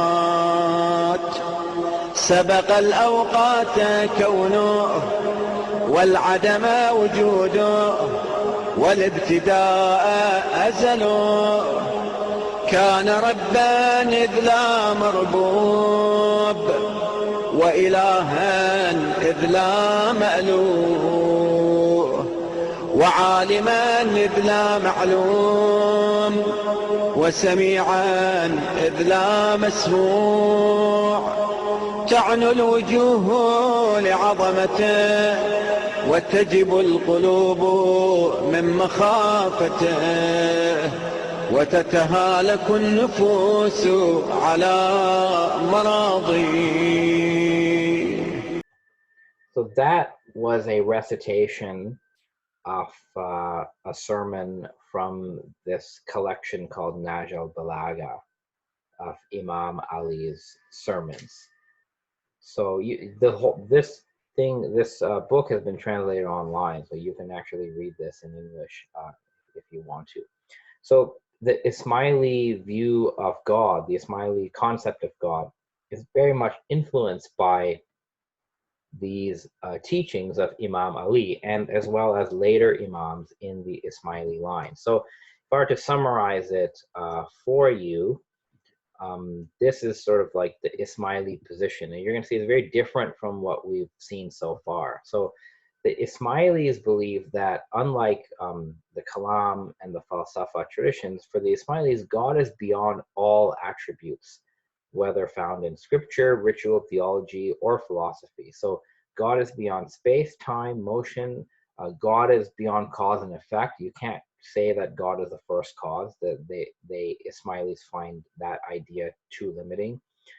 God is beyond existence. So the Ismailis would say that you cannot say God is the necessary existent or the contingent existent. You can't even say God is the first existent, because existence applies to created things. God is the creator, so he is beyond existence as well. And therefore, even these divine names in the Quran, like the knowing and the powerful, the Ismailis will say that God transcends those names and their meanings. That they're too limiting for God, because human beings are also knowing, living, and powerful. So it's sort of meaningless to say that God also has those same qualities. And what the inspiration behind this idea that the Ismailis have, that God is beyond all attributes, a lot of it is coming from the Imams. So this is a teaching of Imam Ali again, where he basically says whoever ascribes an attribute to God has conjoined God to something. And ultimately, when you ascribe an attribute to God, whoever does that has fragmented God. In other words, if you say God has attributes of any kind, God has parts. And if God has parts, then God is dependent on those parts, and he's not really God. So the Ismailis took this idea of the oneness of God so seriously, perhaps more seriously than these other groups, that they refused to describe God in any way. In this quote by the 11th century Ismaili philosopher Nasser Khusro, he tells us that you cannot call God, you cannot attribute to God ignorance or powerlessness, and nobody would do that. Nobody would say God is ignorant or God is powerless. But he also says that, well, we should not call God powerful and knowing either, because even knowledge and power are attributes of created being. So the idea that the Ismailis came up with is we have to do a dual negation. You have to negate from God all attributes and the opposite of those attributes. So the proper way to speak about God, according to the Ismailis, would be to say God is not powerful and God is not powerful. God is not knowing and God is not knowing. And the Ismailis would do this dual negation for every possible category or attribute. So God does not exist and God does not exist. God is not a cause, but God is also not an effect. The idea here is that God transcends all these categories. That's what the Ismailis said. God transcends existence and non-existence. Of course, in everyday language, we often are forced to speak of God, like we would say God exists. In our prayers, or in the Quran and prayers, we still say God knows, and God, God is powerful. But the Ismailis explain that this language, this predication language, cannot be understood literally. Uh, the meaning of saying that God is the necessary existent, which Ibn Sina and others say, for the Ismailis would say that that doesn't mean God himself is an existing thing. It just means that God makes everything exist. Or they would say that, well, if you have to say God is knowing, it doesn't mean he possesses knowledge.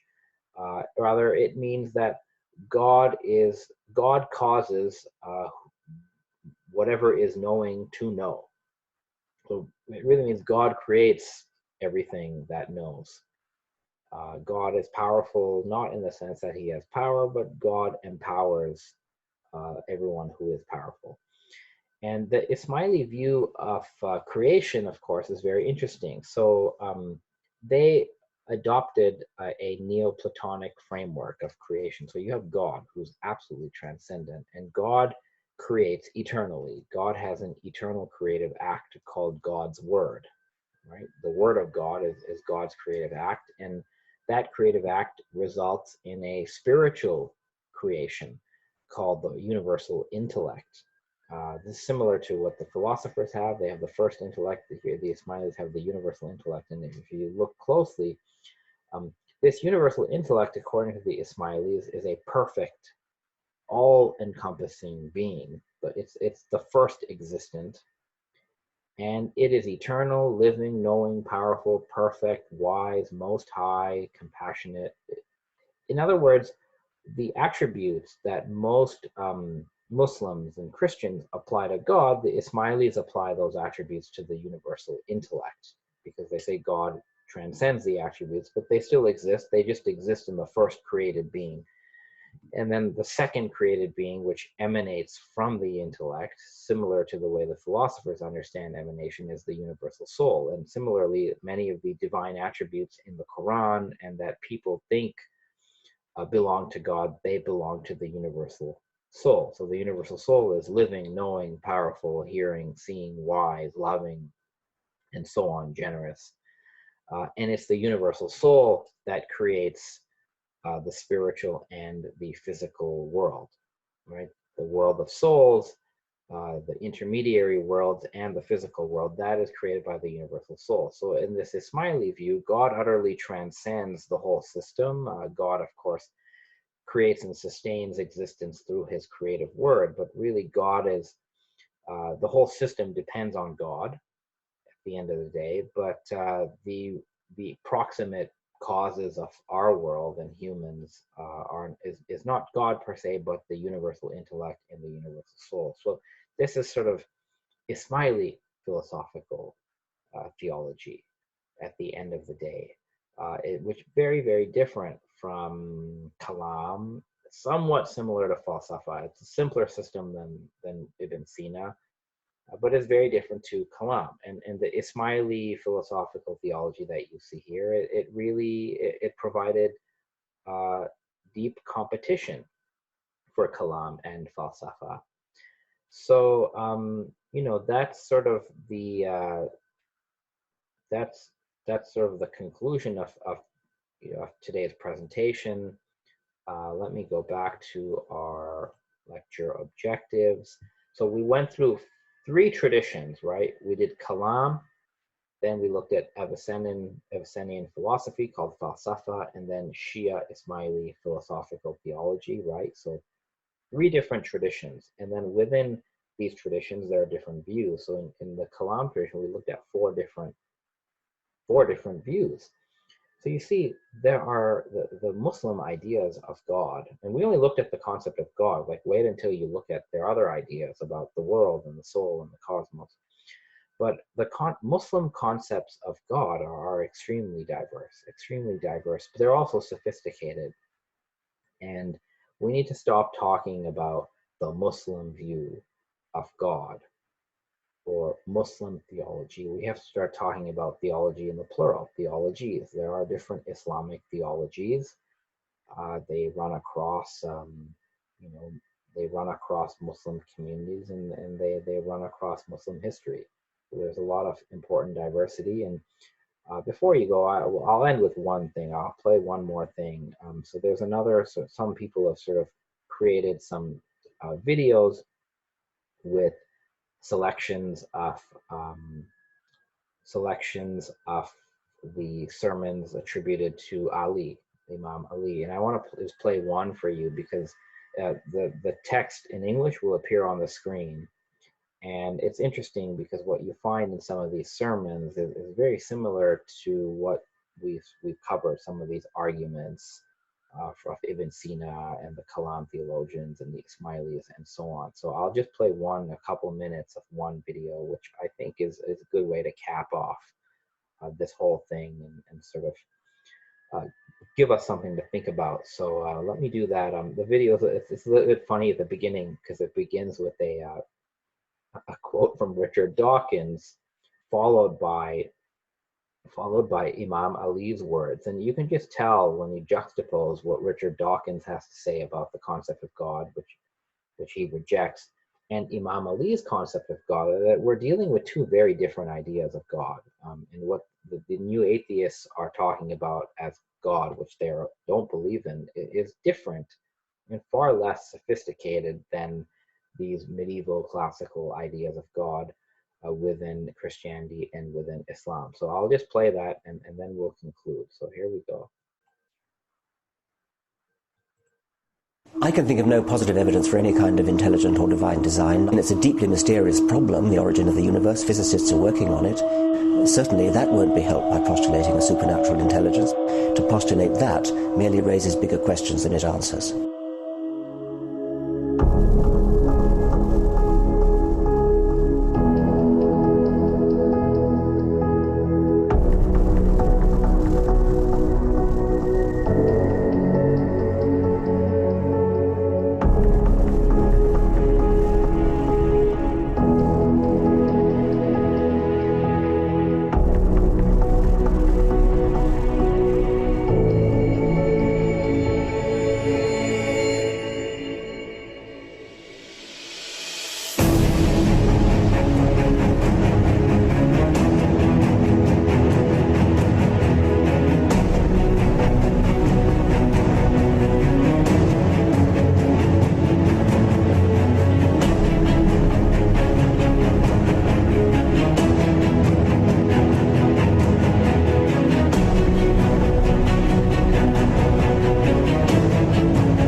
So that is the conclusion of this presentation.